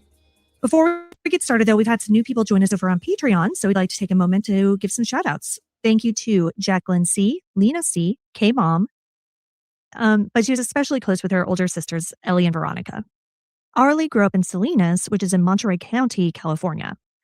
Salinas is inland, and it's an agricultural working class town. So apparently a lot of farm workers live in Salinas, and, but it's a very kind of close-knit place. Like, it's not super large. A lot of people know other people. Arlie's parents eventually divorced, but she seems to have remained close with both of them. In 2022, she was 25 and sharing a 2-bedroom apartment with her mother. After high school, Arelie started training to work in the automotive world, and she genuinely loved cars. She was known for having a strong work ethic and was working as a service advisor at a Chevy dealership near her apartment. Now, this is obviously a male-dominated field, but Arelie thrived in it. Cars became her life. She had a red-wrapped Honda Accord that family members described as her baby. She not only wrapped the thing, but she also installed a custom chassis that allowed her to raise and lower the car. Oh, nice. Yeah, so I know I didn't really do a great job of explaining what she did because I know nothing about cars, but I mention it because that detail is actually significant later on. So the point is, she absolutely loved cars, had this job, did enjoy it, but she was maybe exploring other opportunities. She was talking about going to school to study to be an ultrasound technician, which is like a complete 180. Yeah. Wow, that's completely different. Yeah. So I don't know, if she had started that or that was just something she had kind of been talking about. But I mean, her love of cars was definitely there regardless. Arelie has been described as the happy one in her family. Okay, so that kind of has me alarmed because you work on vehicles, you love vehicles, you work on your own, you've wrapped your car, you've built your car, and then all of a sudden you decide you want a change of career. Now, that kind of makes me wonder at her age why she would choose something so far away from mechanics. And I don't know if that has anything to do with this, but it does make you wonder if maybe she was meeting someone else about this job that she wanted. I mean, we don't know. We just don't know.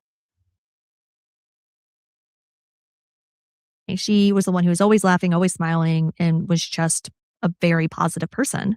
And in 2022, she was living a pretty typical life for someone who was in her mid-20s and single. She and her sisters loved shopping together, and Arelie was devoted to her daily Starbucks habits. She also loved working out and was known as a gym rat. Most importantly, she was always in contact with her family and would text them throughout the day just to say hi, see what they were up to, things like that. Arelie was also reliable and stuck to her routines. She's someone who everyone, her friends, family, coworkers, could always count on. So that's why when Arelie disappeared on Thursday, September 22nd, 2022, It took basically no time at all for everyone in her life to know that something was very wrong.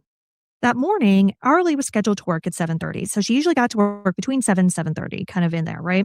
On the days that she went to the gym before work, she would leave her apartment between 5 and 5:30. That way, she'd have enough time to do her workout, shower, get ready, and get to work. Now, she only worked about 10 minutes from her apartment, so she didn't have much of a commute to be concerned with. And that morning, surveillance video outside of her apartment caught her leaving, wearing black leggings, a black hoodie, and tennis shoes with her hair pulled into a bun. What time was that? That's the thing. It wasn't at the time it should have been, because she's dressed to go to the gym. Right. But she left her house at 6:30, which is like an hour later than she should have been if she were going to the gym, but too early to go to work. And she also wasn't dressed for work. Right. So the footage shows her exit. See, that's what bothers me the most is that they say 5:30, but she's seen leaving. It's daylight, like not 5:30 where you're just waking up. We're talking it's daylight. So she didn't have time to go to the gym yet. She had on gym clothing. It doesn't say anything about her calling out to work because her coworkers were concerned. It makes you wonder, did the next job call her on the way and maybe that's where she was headed? I don't know. There's so much to this. Like, I don't know. Pink says, I wonder if she faced hostility or harassment in her field. Maybe. Maybe there was something like that. I mean, for her to change careers and one that she really loved, something had to have happened in that shop. I would be questioning the people she worked with, like everyone in that shop, because although she loved working on cars and she was looking for someone else, it's like, or something else to do, that's odd. I think that doesn't, I mean, that's just my opinion. The building, getting into her red Honda, and driving off. It looks completely normal, other than the fact that the time doesn't add up to her usual routine. What was the date on this again? September 22nd. Is that daylight savings? So, Fall? no, it's interesting that you bring that up because daylight savings does come into this in the fact that, and we've talked about this with surveillance footage before, right? Where I never really trust surveillance footage time. Yeah. Because a lot of times the timestamps can be wrong. And that does appear to have happened in this case because it is reported by Arelie's family and police that it was 6:30 or 6:34, whatever it was when she left. But if you look at the actual footage, the timestamp says 5:30. Oh, okay. So the timestamp was wrong on the surveillance yeah, footage. but it's so interesting because if the timestamp is right, that would answer a lot of questions. Then you could pretty much say, oh, she was on the way to the gym because that's usually the time she would go to the gym. Yeah. So that is like an interesting piece that I don't understand. And it's weird because, like I said, I mean, you see news footage of the video and it clearly says 5:34 or like whatever it says.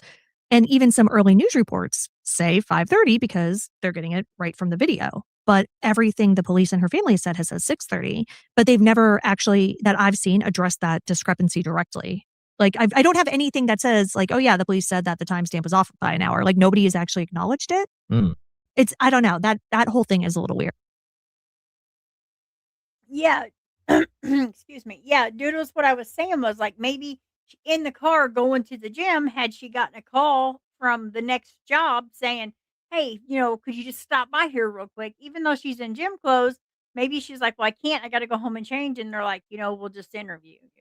I don't know. I'm not sure. Because, I mean, she was in leggings. It wasn't like she was in shorts and stuff. She was just in leggings and her workout gear, not real like tight stuff. She just had on leggings, t-shirt, and this jacket with sneakers. So maybe it was like maybe it was a setup. Maybe it was somebody saying, hey, I need help. I'm stranded out here. And her working on cars, she's like, okay, let me help you. So we just don't know. We don't know. And that's the saddest part. And imagine her parents. They don't know. That's the saddest part about this is that her parents, they don't know. But it wasn't like completely dark either. Like the sun was starting to come up. Right. And at 5:30 in the morning, you would think it would still be dark. I would think you see 5:30 in the morning a lot more than I do. Well, I'm not super familiar with that time. Not on the West Coast, but yeah. But yeah, I mean, that's usually when you leave for work. And I think it's pretty much always dark when you're leaving for work. It is. Like regardless of the time of year. Yeah. The other thing that kind of grounds the timeline is that just before 7 a.m., Arelie sent a text to her sister Veronica. The text didn't mention anything about her plans that morning or, what she was up to or anything. It simply said, quote, "Good morning. I miss you and my baby. Love you," end quote. Now, the baby she's referring to is Veronica's son, Davion, who was Arlie's godson. Victoria has said that Arelie looked at Davion like he was her own baby and was like absolutely devoted to him. So it was totally normal for her to just text and say a good morning like that, ask about the baby, whatever. The text also had like specific punctuation and things that, obviously I'm not super familiar with the way that she texted, but I think it's fairly distinct in that I think her family would have like noticed if it If it was sounded somebody off. else, yeah. Yeah. So it doesn't sound like anybody thinks that somebody else could have sent that text. Like everybody believes that Arelie sent that text that morning just before 7 a.m. So that does it solidifies the timeline in a couple of different ways. So it's not only just that she sent that text before 7 a.m. and now you have a timestamp, but like if it was something where she wasn't using her cell phone as an alarm clock and had, whatever, a digital alarm clock or something separate that wasn't set to update with daylight savings time, like she would have noticed that she was an hour late for her normal schedule because she had.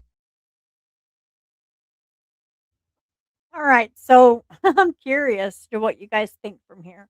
So her normal routine, she has her phone in her hand. She's very intelligent. She knows if it was daylight savings time, her phone would have automatically went up or forward or back either way. She would have noticed immediately had she left the house, wait a minute, it's too lit up out here. She would have known. She's that intelligent. But Pink Peony says if she were meeting a love interest, she would have gotten dolled up. I agree. And I agree with Doodles. I mean, as organized as she is and as responsible, she definitely would have set that interview up. So how on earth, like, what do you guys think happened from the minute she left there to how she got there? See what Brady says. Brady says, my daughter was a certified welder right after she graduated. She loved her job, but switched to selling insurance. Really? She was uncomfortable working with all men. She said they would flirt too much. And this girl's very beautiful too. So that could be a thing. I mean, maybe she's just like, nope, this is not for me. I'm not dealing with it. So yeah, Freddie, thank you. That's another way to look at it. I mean, maybe she's just like, I love doing this, but I'm gonna do this on the side. I'm gonna get out of here with these men. Maybe. And we don't know what she's been through in her life. Maybe she just felt uncomfortable and had to get away. But it still doesn't explain why she ended up an hour away, why her car was there. It's like, ugh. Yeah, it does. And maybe they paid more and less work. That definitely is a plus, Doodles. I agree. It's so crazy how she leaves her home on a normal day, sophisticated woman, going to the gym, going to work, and then one day her car is found an hour away and she's nowhere to be found and leaves everything behind. The fact that she left everything in that car and even left her car, her baby, that's a huge red flag to me. Her cell phone and she was looking at it. Yeah. She had her cell phone. She was looking at it, since, like I said, just a very normal text, not a, oh my God, like my morning's crazy already. I overslept, like blah, blah, blah, nothing. So yeah, it is interesting. And it also, I mean, we don't know where she was heading, right? But that text was sent, I want to say around 15 minutes or so after she was seen exiting her apartment building. So it's not, so that tells me that something didn't happen. Like, yeah. And do we have any evidence of her like scanning into the gym Sorry, where guys. she normally goes? No. Yeah, she wasn't seen at the gym. Like that was the last sighting of her, was on the CCTV footage at her apartment building. And we do have a couple other things that indicate where she may have been, but none are as direct as her scanning into the gym, So Veronica didn't answer that text right away because she was still asleep. She eventually responded at 8:53 a.m. saying, quote, "Hi, Lovey, miss you too, and so does Guppy, love you," end quote. But Veronica received no response. About an hour later, Ellie, one of the other sisters, called Veronica. One of Arelie's coworkers had gotten in touch with her to see where Arelie was because she never showed up for work that morning. Ellie hadn't heard from Arelie at all, so, she called Veronica. Like, hey, Arelie didn't show up for work. Have you heard from her? And Veronica's like, no, I haven't heard from her. She sent me a text. No idea, though. Veronica and Ellie were both interviewed for Dateline's Missing in America podcast, and Veronica told Josh Mankiewicz, quote, I'm like, I literally just texted her like an hour ago. And that's when I noticed that the message didn't go through, like it never delivered. And so I started texting her like crazy, end quote. And she did. Veronica provided Dateline with a screenshot of her text to Arelie that morning, and they start out concerned and get progressively more frantic. The last ones in the early afternoon say, quote, "Lovey, where are you? Are you in danger? Are you safe? Are you alone?" End quote. And the answer to that last question is probably not.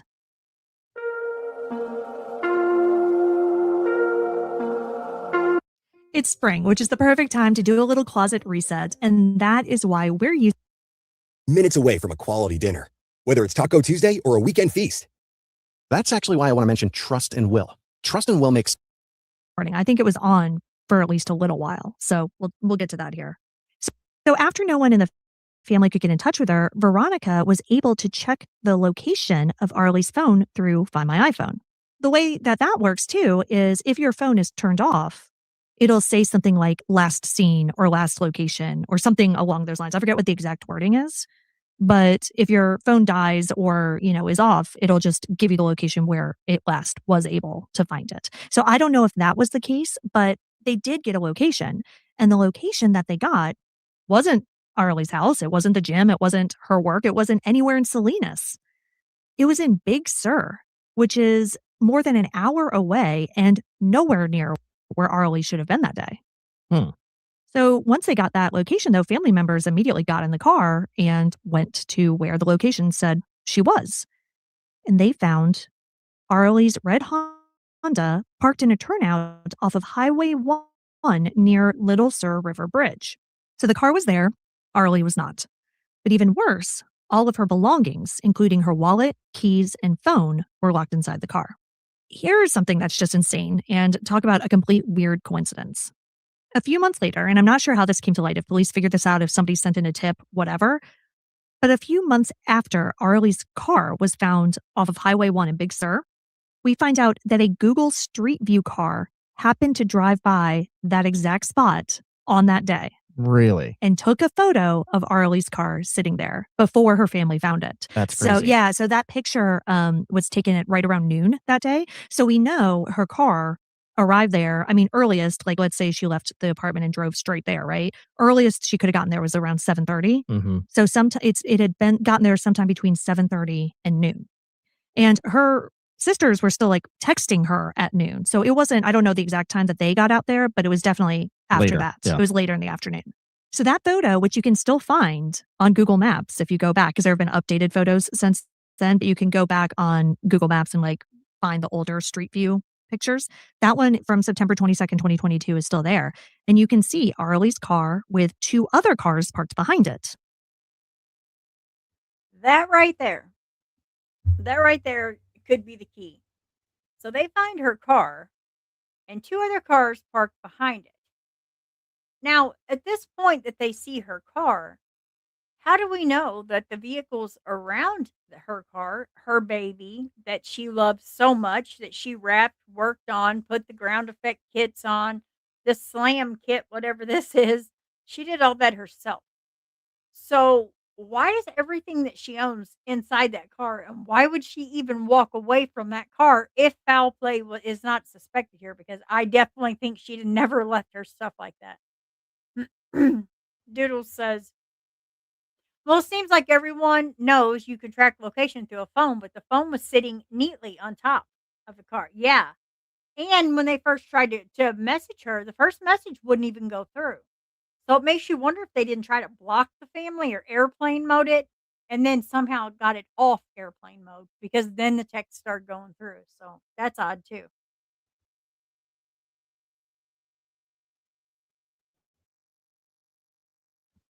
Now that, probably seemed great at first. They're like, okay, clues, somebody was with her, like, or somebody saw something.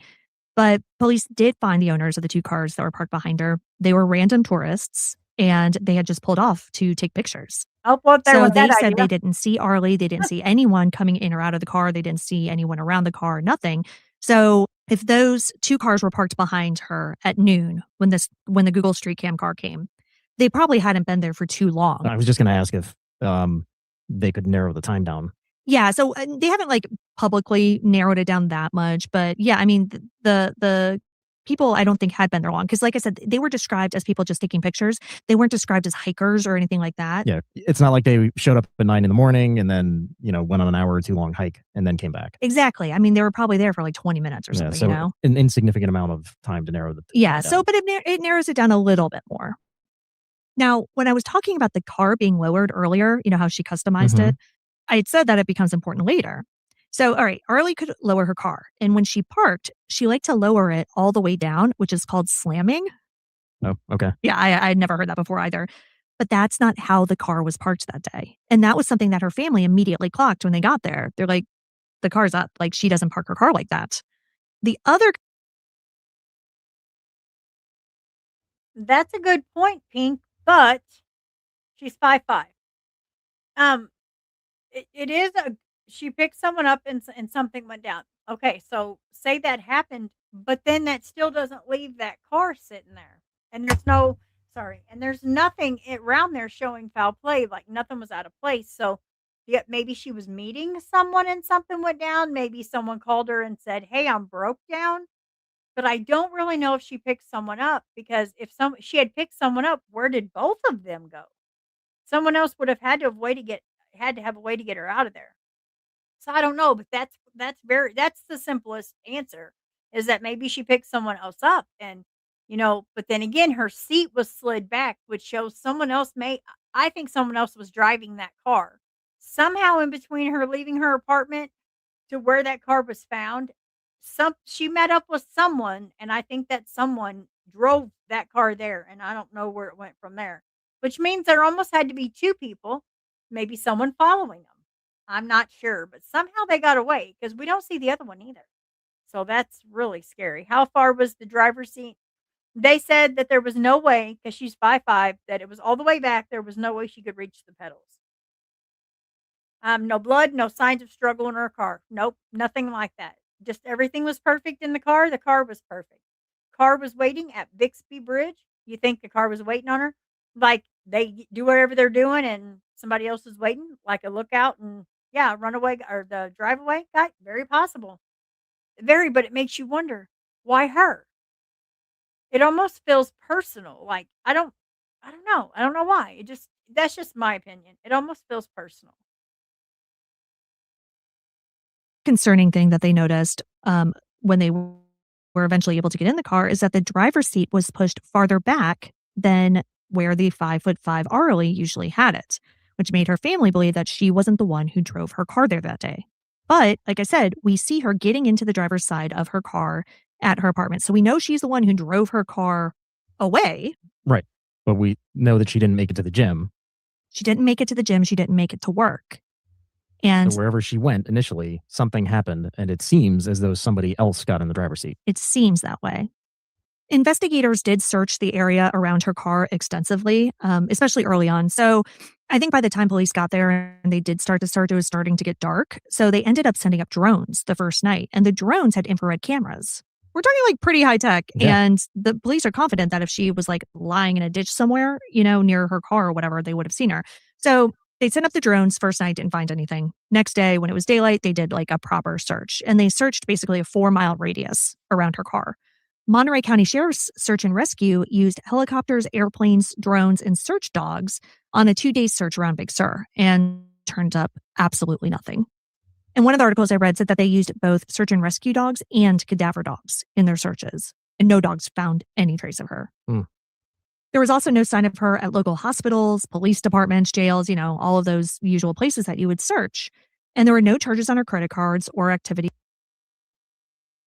Brady, that's a great question. She says, I missed a lot, but could there have been someone hiding in her back seat? Absolutely.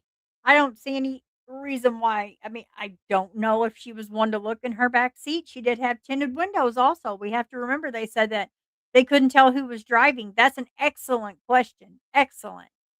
So it makes me wonder. Well, I don't know because there's cameras at her house. So the camera would have had to have shown someone getting in that car because she had cameras because there's video of her leaving her apartment in her car. So I don't know. That's great, Brady. Brady should have been a detective. I'm telling you right now, she's good. She's on it. They didn't steal the car, phone, or wallet. Nope, they didn't take anything except for her. Yeah, I'm impressed. I was looking at like, wait a minute, Brady, that's yeah.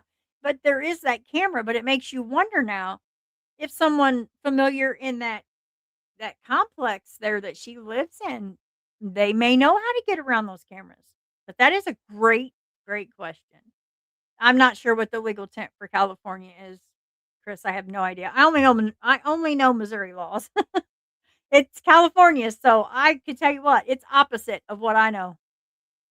She would keep the doors locked if she loved it. Yeah, definitely. And I think the doors were locked. We'll have to listen. I think the doors of the car was locked. I'm pretty sure. Let's continue. I think they do say that.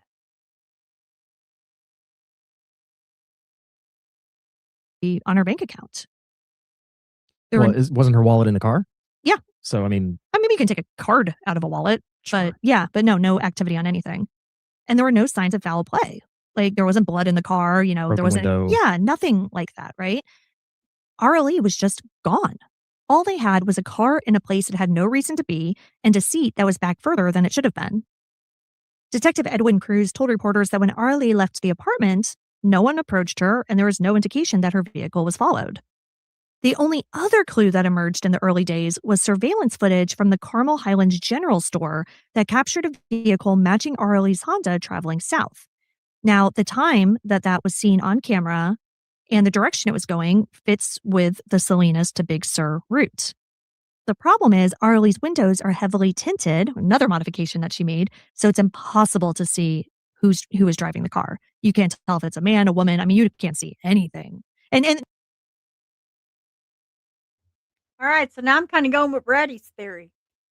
So what if she already had picked someone else up or someone in that complex had already been in her car and it would be an everyday thing? Maybe it's whoever's parked beside her. But it would be locked. She would have had it locked. Not that they couldn't get in either anyway. If somebody wants in, they're going to get in, but I don't know. Brady, that's so possible. But that camera's right there. Unless that wasn't her home footage, maybe it was a neighbor's, cam that picked that up, and we don't know that isn't who was in the back seat. I mean, we don't know. This is all just allegedly. I'm not blaming anyone because we don't have any idea what's going on here. Yeah, she wasn't seen on any other cameras. Doodlebug at 70%. What 70%?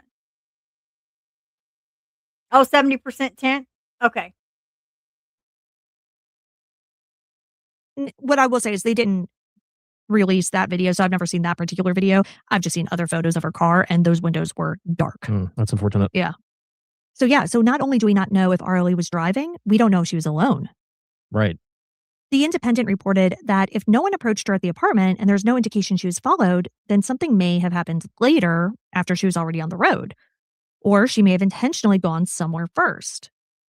Or something else entirely could have happened. Once Arelie's case began hitting the news, another question came up. Was her case related to another one nearby? Around 5 weeks before Arelie disappeared, another young Salinas woman, 20-year-old Kaylee Gamble, went missing and was later found dead in Big Sur. She was also last seen walking out of her apartment. 13 days later, a hiker called 911 after seeing her body at the bottom of a cliff. Police have ruled her death a homicide, but haven't released any more details. Both of the women were similar in age and appearance, and the Salinas to Big Sur connection is pretty compelling. Yeah. Kaylee and Arelie only lived less than a mile away from each other, too. Now, there's no indication that they knew each other or were connected in any other way, but it obviously led to both family members and reporters asking about the possibility of the cases being linked. Arelie's sister, Veronica, told Dateline that they weren't sure if the cases were connected, but they did say, quote, "It's very shady," end quote, which of course it is. Yeah, I mean, there's way too many similarities between the two. Yeah. Did they find Kaylee's car? No, not that I know of. Body? They just found her body. I don't know if she had a car. I don't know Yeah. anything about it because unfortunately, there just really isn't a lot out there about her case in general. Detective R.S. Wilson, who handled Kaylee Gamble's homicide case, said he has seen no evidence connecting the two. He told Dateline, quote, "I don't like saying absolutely there's no way they were connected or absolutely they were connected. What I do is I look for evidence, and I've seen no evidence that there's connection between these two cases," end quote. I mean, it is circumstantial. It is. I mean, there's no hard evidence because, like I said, there's no known connection between them. In terms of like job, the gym, the apartments, But the two boyfriends, locations friends. are That's so very weird. specific. Yes. I mean, that leads me to think, okay, well, it's a serial killer, Yeah. stalking women of that age, and that would be the only connection. Would just Right. be that that's his hunting ground. Yeah. And his dumping ground. Right. But no sign of Arelie was found. And, it is interesting because they did find Kaylee's body at the bottom of a cliff, but they didn't rule it a suicide. Right. Yeah. Police have been very tight-lipped. And that detective, like I said, was interviewed by Dateline, and they tried to get a little bit more out of him. They're like, okay, well, do you think she was dumped there? Right. Was there evidence of a sexual assault? Yeah. Was there evidence of a murder and then she was thrown from the cliff? Exactly. Like, do you think he tried to find out? He's like, do you think she was killed there, or was she just dumped there, or Right. like what's going on? And the detective wouldn't give him anything. Mm. So, I mean, all we know is that they don't think it was a suicide, even though she was found at the bottom of a cliff, which could potentially indicate that. So they have other evidence that tells them that's not what it was. Which they're not going to release. Right. But again, a body dump is very different from a body concealment. Right. With that said, if we are talking about a killer who went after both of these women, he could have dumped this body and then the body was found. The only problem I have with it being serial is that these are the only two in that year, in that area. Now, I'm not saying that a serial would go and do 90. I'm just saying if it is a serial, there will be more. But the first one's found, but Arelie is not. And that's what's got me confused. Like, if it's serial, he would almost want them to be found at some point because that's what they want. They want the notoriety. They want to be seen. Look what I did. Look what I did. But with her, I don't know. Maybe the person had a connection. I mean, Brady. I'm part blind. After one of my eye surgeries, a while after, I cleaned out the wrong van thinking it was mine. Well, Brady, anytime you feel like cleaning, honey, you come on over. I think they said 5 weeks. In 5 weeks' time, the girl was found and Arelie went missing. So that is 5 weeks. But you would think if it was serial, there would be more, but maybe there are more, just not in that area. But he may be in that area. Maybe. This very well could go one way or the other. I don't have answers to any of this. I think this is crazy. Like, every time I think I get something figured out, I'm like, nope, that's not right either. It's a lot, really. 13 days later, so he could have gone, oh shit, I need to do better next time, Right. and actually conceal the body. But then it makes me wonder what evidence they pulled from the car. Were they able to get fingerprints? Like, Yeah, so in terms of, evidence processing with the car, they've never made anything like that public. well, I would imagine that if it was something like they hadn't processed the car and then just returned it to the family, we would know that. Because I'm sure the family would have said something. Yeah, and her family's been very outspoken, and, they haven't been completely happy with the way Salinas police have handled Arelie's case, but they've never said that. So what happened to Arelie Garcia?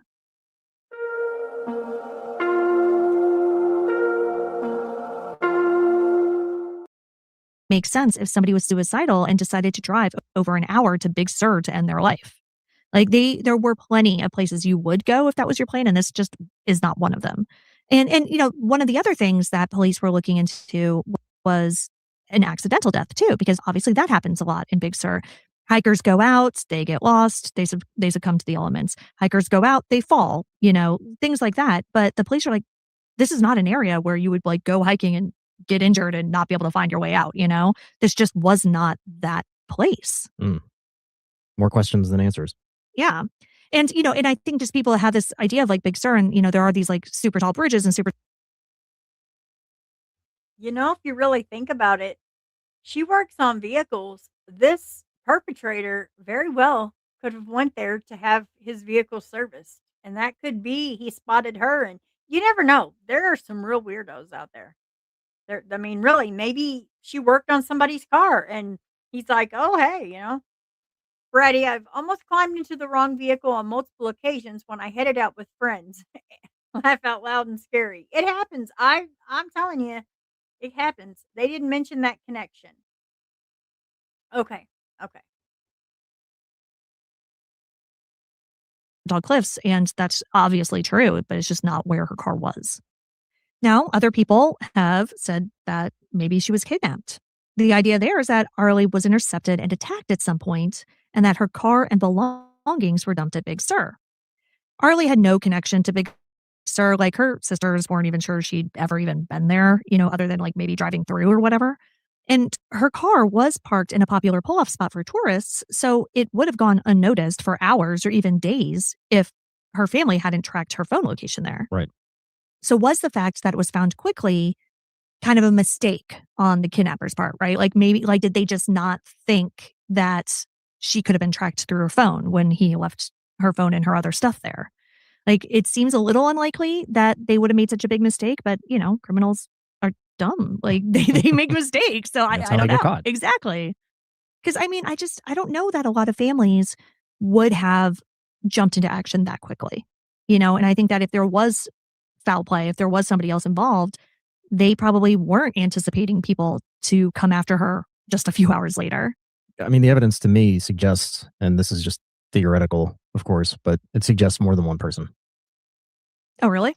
There's no evidence of foul play or anything in the car. I agree. So if it was a single person, let's say he drugged her on the way into the gym, nobody heard or saw anything, and she's in the trunk of the car or whatever. He drives up to Big Sur and goes where? Does what? Either with her or he walks off. Of course, Probably you're right. not. That's a good point. How the hell did he get out of Big Sur?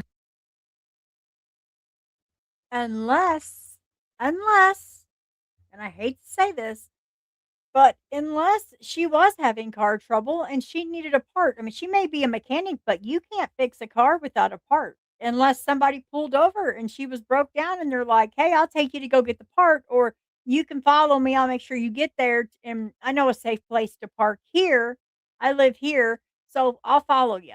And then before you know it, bam. Or that, yeah, doodles. Or they saw her at the gym and was like, "Oh, isn't she pretty?" And then just started stalking until this. You just never know. We don't even know if she made it to the gym. But if she did make it to the gym, we don't know that the perp wasn't at the gym. And maybe he crawled in. Maybe he needed a ride somewhere. And she's like, "Okay, get in. I'll give you a ride. And then I'll go to work." Who knows? She was a kind person. They said she was kind. After he left the car. Probably his accomplice that had her in another car. Yeah. You're right. I mean, it would have been tough for somebody to dump the car. I mean, And her body somewhere and then get out of that area. And if it wasn't a body dump and he was just dumping the car, then then where was she at that time? Right. And all of this happened in a matter of hours. Right. So unless this guy was really well rehearsed, right, and knew exactly what to do, I mean, you're talking. Let's say that he didn't even put her in her car. Mm-hmm. He acted alone, drugged her somehow, got her into his car, took her somewhere, secured her, then went back to the site where the car was, picked up the car, drove it to Big Sur. Then what? Then what? Yeah, it's still the same problem. How to get out? I don't see any way that this is an abduction by somebody by themselves. Yeah, that's a good point. If it was an abduction. Right, which we don't know if it was. Right. This case was featured on the Dateline Missing in America podcast, like I mentioned, and they brought up a good point. Arelie was obsessed with her car. It was customized, like I've mentioned, and it was very distinctive. Her Instagram was also filled with photos of her and this car, so if somebody became obsessed with her and wanted to follow her around, it would have been relatively easy. But if someone had been creeping around or following Arelie, she never mentioned any concerns to anyone. So if that had happened, if it was somebody who had been eyeing her specifically for some amount of time, she wasn't aware. And she may not be aware if she works with them every day or if she's at the gym with them every day. I'm just saying. Or a neighbor. I mean, she lived in an apartment. We don't know. I do feel like someone knew her routine because she's very routine, and they definitely use that to their advantage. I could be wrong. I mean, obviously, it's just my opinion, but I do feel like they knew her routine for sure. Was her Instagram profile public? Yeah.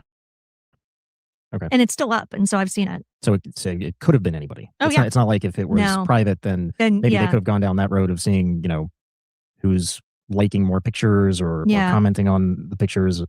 If it's open to the public, then, anybody could have seen it. Right. So, and, she apparently attended a lot of events, like, not like official car shows, but, like around here, they had those like coffee and car things. Yeah. Like she attended a bunch of stuff like that. And like I said, she was an attractive young woman who was in this very male dominated space. I think she would have stood out, for sure. And so you can see the possibility that somebody would have been infatuated with her and it led to something else. But then again, going back to what you were saying, was it 2 people? Like, I mean, every time you add more people into something like this, I feel like the less likely it becomes, because then you've got to like have all these different people coordinating and keeping secrets and working together. And, it just seems like so many more things can go wrong. And in this case, a lot of things, unfortunately, if it was foul play, a lot of things went right for whoever's responsible. So then we're back to what? That she drove her car up there, moved the car seat back, didn't lower it when she parked it, left all of her belongings behind and just walked off. Yeah. And wasn't located in any of these extensive searches. The dogs didn't catch her scent. Right. Like nothing. I mean, honestly, other than her car being there was nothing to indicate that Arelie herself had ever set foot in Big Sur. Right. The problem I also have with like a stranger abduction theory or like even an obsessed stalker theory or whatever, grabbing her that morning is the fact that she had already deviated from her routine. Right. There is that. While her texts seemed completely normal, her movements that morning weren't. She was already leaving her house at a time she wouldn't normally have left. She was dressed in a way she wouldn't normally be dressed at that time of day. And to me, like the entire thing screams that she was meeting someone. But there's no actual evidence of that either. Or they have her phone, so yes. They could have gone through her text messages. Yeah, her phone records, everything, her social media, her DMs, like everything. They've had access to that since day one. Investigators interviewed dozens of people, including, according to Oxygen, Arelie's boyfriend, co-workers, and others, but no arrests were made. There's no publicly reported evidence proving coercion, abduction, or homicide. Based on the few seconds of video we see of Arelie that morning and the text she sent to her sister, it seems as though that if she was meeting someone that morning, she wasn't like concerned about it. She didn't seem frantic or anything like that. She seemed casual, not like she was heading to some life-changing meeting or entering a potentially dangerous situation. So if this was just like a pre-work coffee meeting or something like that, wouldn't there be evidence on her phone? Wouldn't there be I'm leaving my apartment now, see you in a few text? Yeah. Like, I feel like there would be phone calls. It seems so odd to me that she would decided to leave her apartment and meet someone without having apparently any evidence of that on her phone. Now, I did mention a boyfriend. Yep. As for the boyfriend, Arelie's sister Ellie appeared on Nancy Grace and clarified that a little bit. According to her, they found out that she had been seeing a man named Marcelo. Now, of course, Nancy Grace jumped on that immediately. She's like, well, where's he? What was he doing? What would have the police talk to him? Why was she keeping him a secret? But from what Ellie said, the police did interview him, and he and Arelie had been casually dating, but weren't really in a relationship. Like, he wasn't actually her boyfriend yet, from what it sounds like. And Ellie said that she didn't believe that Arelie had been keeping him a secret per se. It just was a new relationship. Exactly. And Ellie said on Nancy Grace, she's like, listen, we have a really big Latina family, and if you bring someone around, they're going to ask you when the wedding is. Yeah. Well, okay. So in their traditional, I guess, in their Hispanic ways, they feel like they would have known, like she would have brought this guy home to meet her family. Like that's just part of it. So I don't know. Like I'm so confused. I still have to go with someone maybe stalking her. That's just my opinion, but it feels like either she knew them at the gym, she knew them from the mechanic shop. I mean, you got to figure a lot of men bring vehicles in to get fixed. On top of her at the gym, you've got gym trainers. I'm sure they interviewed them, but that doesn't mean that they're innocent. I mean, you can interview 100 people, but maybe one of those 100 could be it. The sad part is there's no direction for them to go to try to look for her. This is heartbreaking and very mysterious. It's just so sad. People don't just disappear. Someone knows something. And so she's like, so it doesn't surprise me at all that she hadn't brought this guy around. She's like, and I don't see that as like a red flag, So it does appear as though Marcelo has been ruled out, but we unfortunately don't have any more information other than that. According to Veronica, they have spoken to him directly, like meaning the sisters, and in addition to the police, of course. And he told them that he doesn't know anything about what Arelie could have been doing that morning. As the weeks turned into months, the leads in Arelie's case dried up. Her family staged a protest in front of the Salinas Police Department. They wanted to get more publicity for her case, but they also felt as though the police weren't doing as much as they could. Veronica told Dateline, quote, "They would kind of leave us in the dark. We weren't sure what was going on," end quote. In December 2022, nearly 3 months after Arelie's disappearance, Salinas police spokesman Commander Brian Johnson spoke with reporters saying, quote, "I would tell the family that we're searching hard. We're working. We understand that the sadness that you're feeling, and of course, we want to find her just as much as you do. We're investigating it the best we can with the resources that we have, trying to find any sort of indication of where she might be. And I know the holiday season is coming up, and we're hoping for the best," end quote. But the holidays came and went that year, and there was an empty seat at the Garcia's table. At the 1-year mark in September 2023, there was a candlelight vigil. At the 2-year mark in September 2024, family, friends, and loved ones marched through the streets of Salinas dressed in pink, Arelie's favorite color, and later held a rosary and mass in her honor. Well, that's nice. At the 2-year anniversary, Ellie told KSBW, quote, "We are doing this so her name stays alive. We want her story to still be out there. We want to know what happened to her. It's been a long 2 years already. We are still not giving up on her," end quote.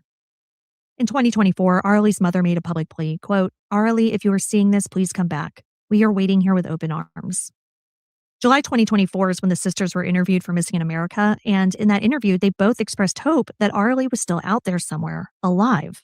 Veronica told SFGate, quote, "We believe it in our hearts that she's still out there somewhere for sure," end quote. Ellie said on Oxygen, quote, "We know she's going to come back one day," end quote.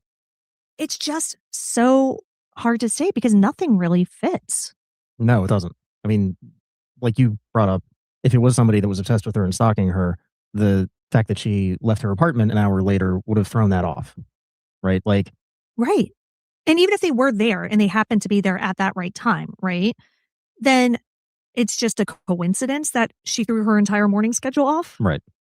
The day she went missing. Yeah.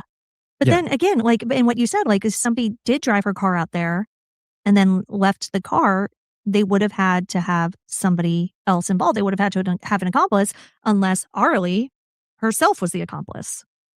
But then why would somebody else be driving her car? Right. Like, I mean, the only way that makes sense is if it was a staged disappearance. If she was the accomplice, if she went with somebody, if she met up with somebody, they decided to drive out there. I get what you're saying though. Like, why wouldn't she have been the one who drove her car out there? Yeah. Yeah. I mean, I don't know. Because you're right. Even then, like, it would have made. I don't agree with that. I don't think that Arelie planned her own disappearance. I honest to God don't. I think this was someone that knew her routine, followed her, caught her off guard, and this is what has happened. I don't know how they managed this, but they've managed it this long, which is heartbreaking. This is so sad for her parents, for her. More sense for her to drive her car out there and then leave all of her stuff behind and then get back into the car with the other person and leave. So yeah, like why would somebody else drive her car and then she drives somebody else's car? But again, like a staged disappearance, like in general, just doesn't fit with who she was or like what was going on in her I mean, life. it doesn't fit with anything. Like It doesn't. Why would you go to that much trouble to Right. stage a disappearance? Like, just leave. Yeah, exactly. Just leave. But it didn't, again, there's just no indication that she would have wanted to leave. Yeah. Then you get back to Kaylee, was there a connection there? And was the fact that her body was found and Arelie's body not found indicative of the person who took both of them getting better? Or are they just unconnected? It sounds as though it's I believe it's the sheriff's department who's handling Kaylee's case because she was found in Big Sur and Salinas is covering Arelie's case. So it's two different departments, but I want to say I think it was the sheriffs who said that they think the two cases are not connected. Like they said that publicly. And so, I have to imagine that there's specific evidence in Kaylee's case that hasn't been released that would lead them to say that. Like they might have a specific suspect in mind. Yeah. Maybe it's like domestic, like, Right. Something along those lines where there's like very much not a connection to Arelie, but they just have been so tight-lipped with Kaylee's case. And again, Kaylee's case is still unsolved. It's also been over 3 years for her case. So if they did have like a suspect in mind or something like that, they haven't gotten there. Well, they might have a suspect in mind, but not enough evidence to convict. Yeah. So I don't know. Yeah. But nothing makes sense. Again, suicide doesn't make sense. And yes, every time this is a possibility, you get the people who are like, well, of course her family says it's not something they would ever do, blah, blah, blah. But in this case, again, it's just other than her car being left behind with her belongings, it wasn't next to a bridge that she would jump off. Like it wasn't in a place where that would make sense. It also wasn't in a place that meant anything to her. Exactly. Like the last case that we had that was very similar to this. Yeah. His car was found by his favorite burrito place. Yeah. Right? Yeah. So it's like, it's significance there. Right. And it was in his town too. Like it was where he lived. Like it wasn't an hour hour away in a place that her family doesn't think she'd ever even gone to before. Right. So yeah, it's just so strange. Then you get back to the car seat being in the wrong place, the car being parked differently. So what about suicide would make you do any of that? Don't know. Like nothing fits. The case is so strange and the details are so unsettling that it's easy to start speaking certainties that just aren't there. And I've seen this in all the forums as I was researching this case. Like it's easy to say that someone else had to be driving. It's easy to say she had to be meeting someone. Easy to say the police must know more than they're saying, although I do think that part is true. I mean, at least I hope they know more than what they're saying.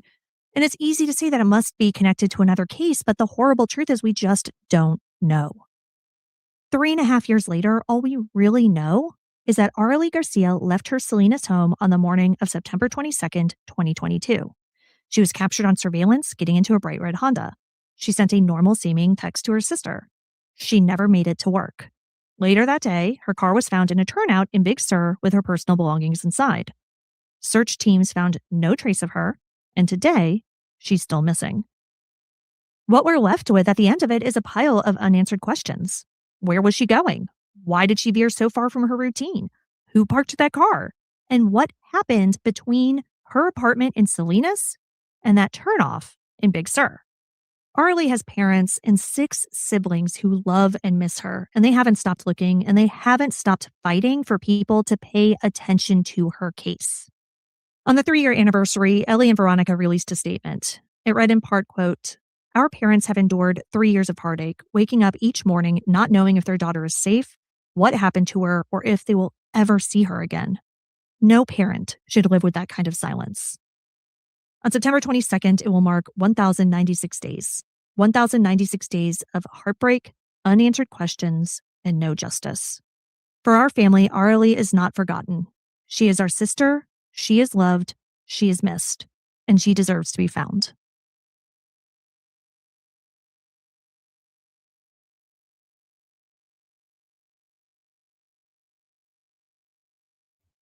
Okay, guys, I guess that's really all I have for you tonight.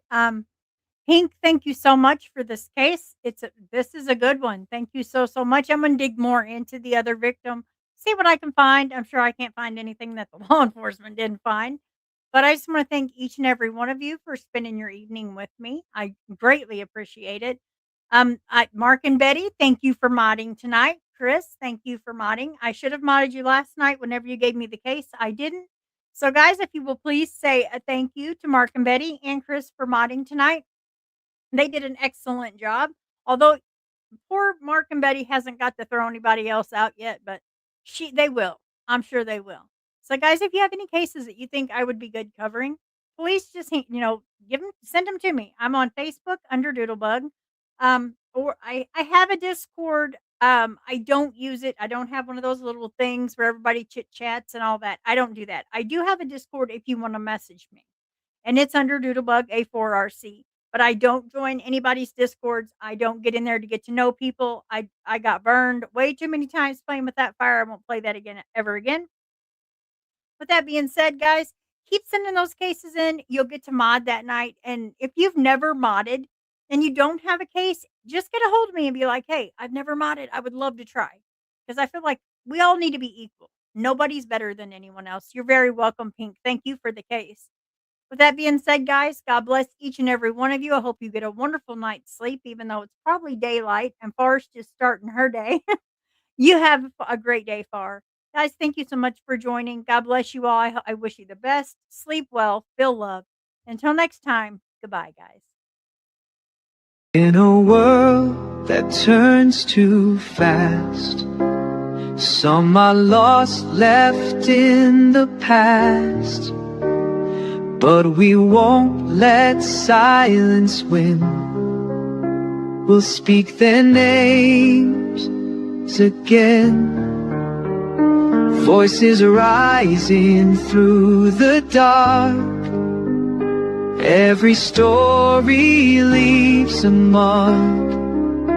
We are the ones who won't forget. The fight for truth is not done yet. We shine the light, we raise the call. For the missing, the broken, we stand tall. For justice, for healing, forever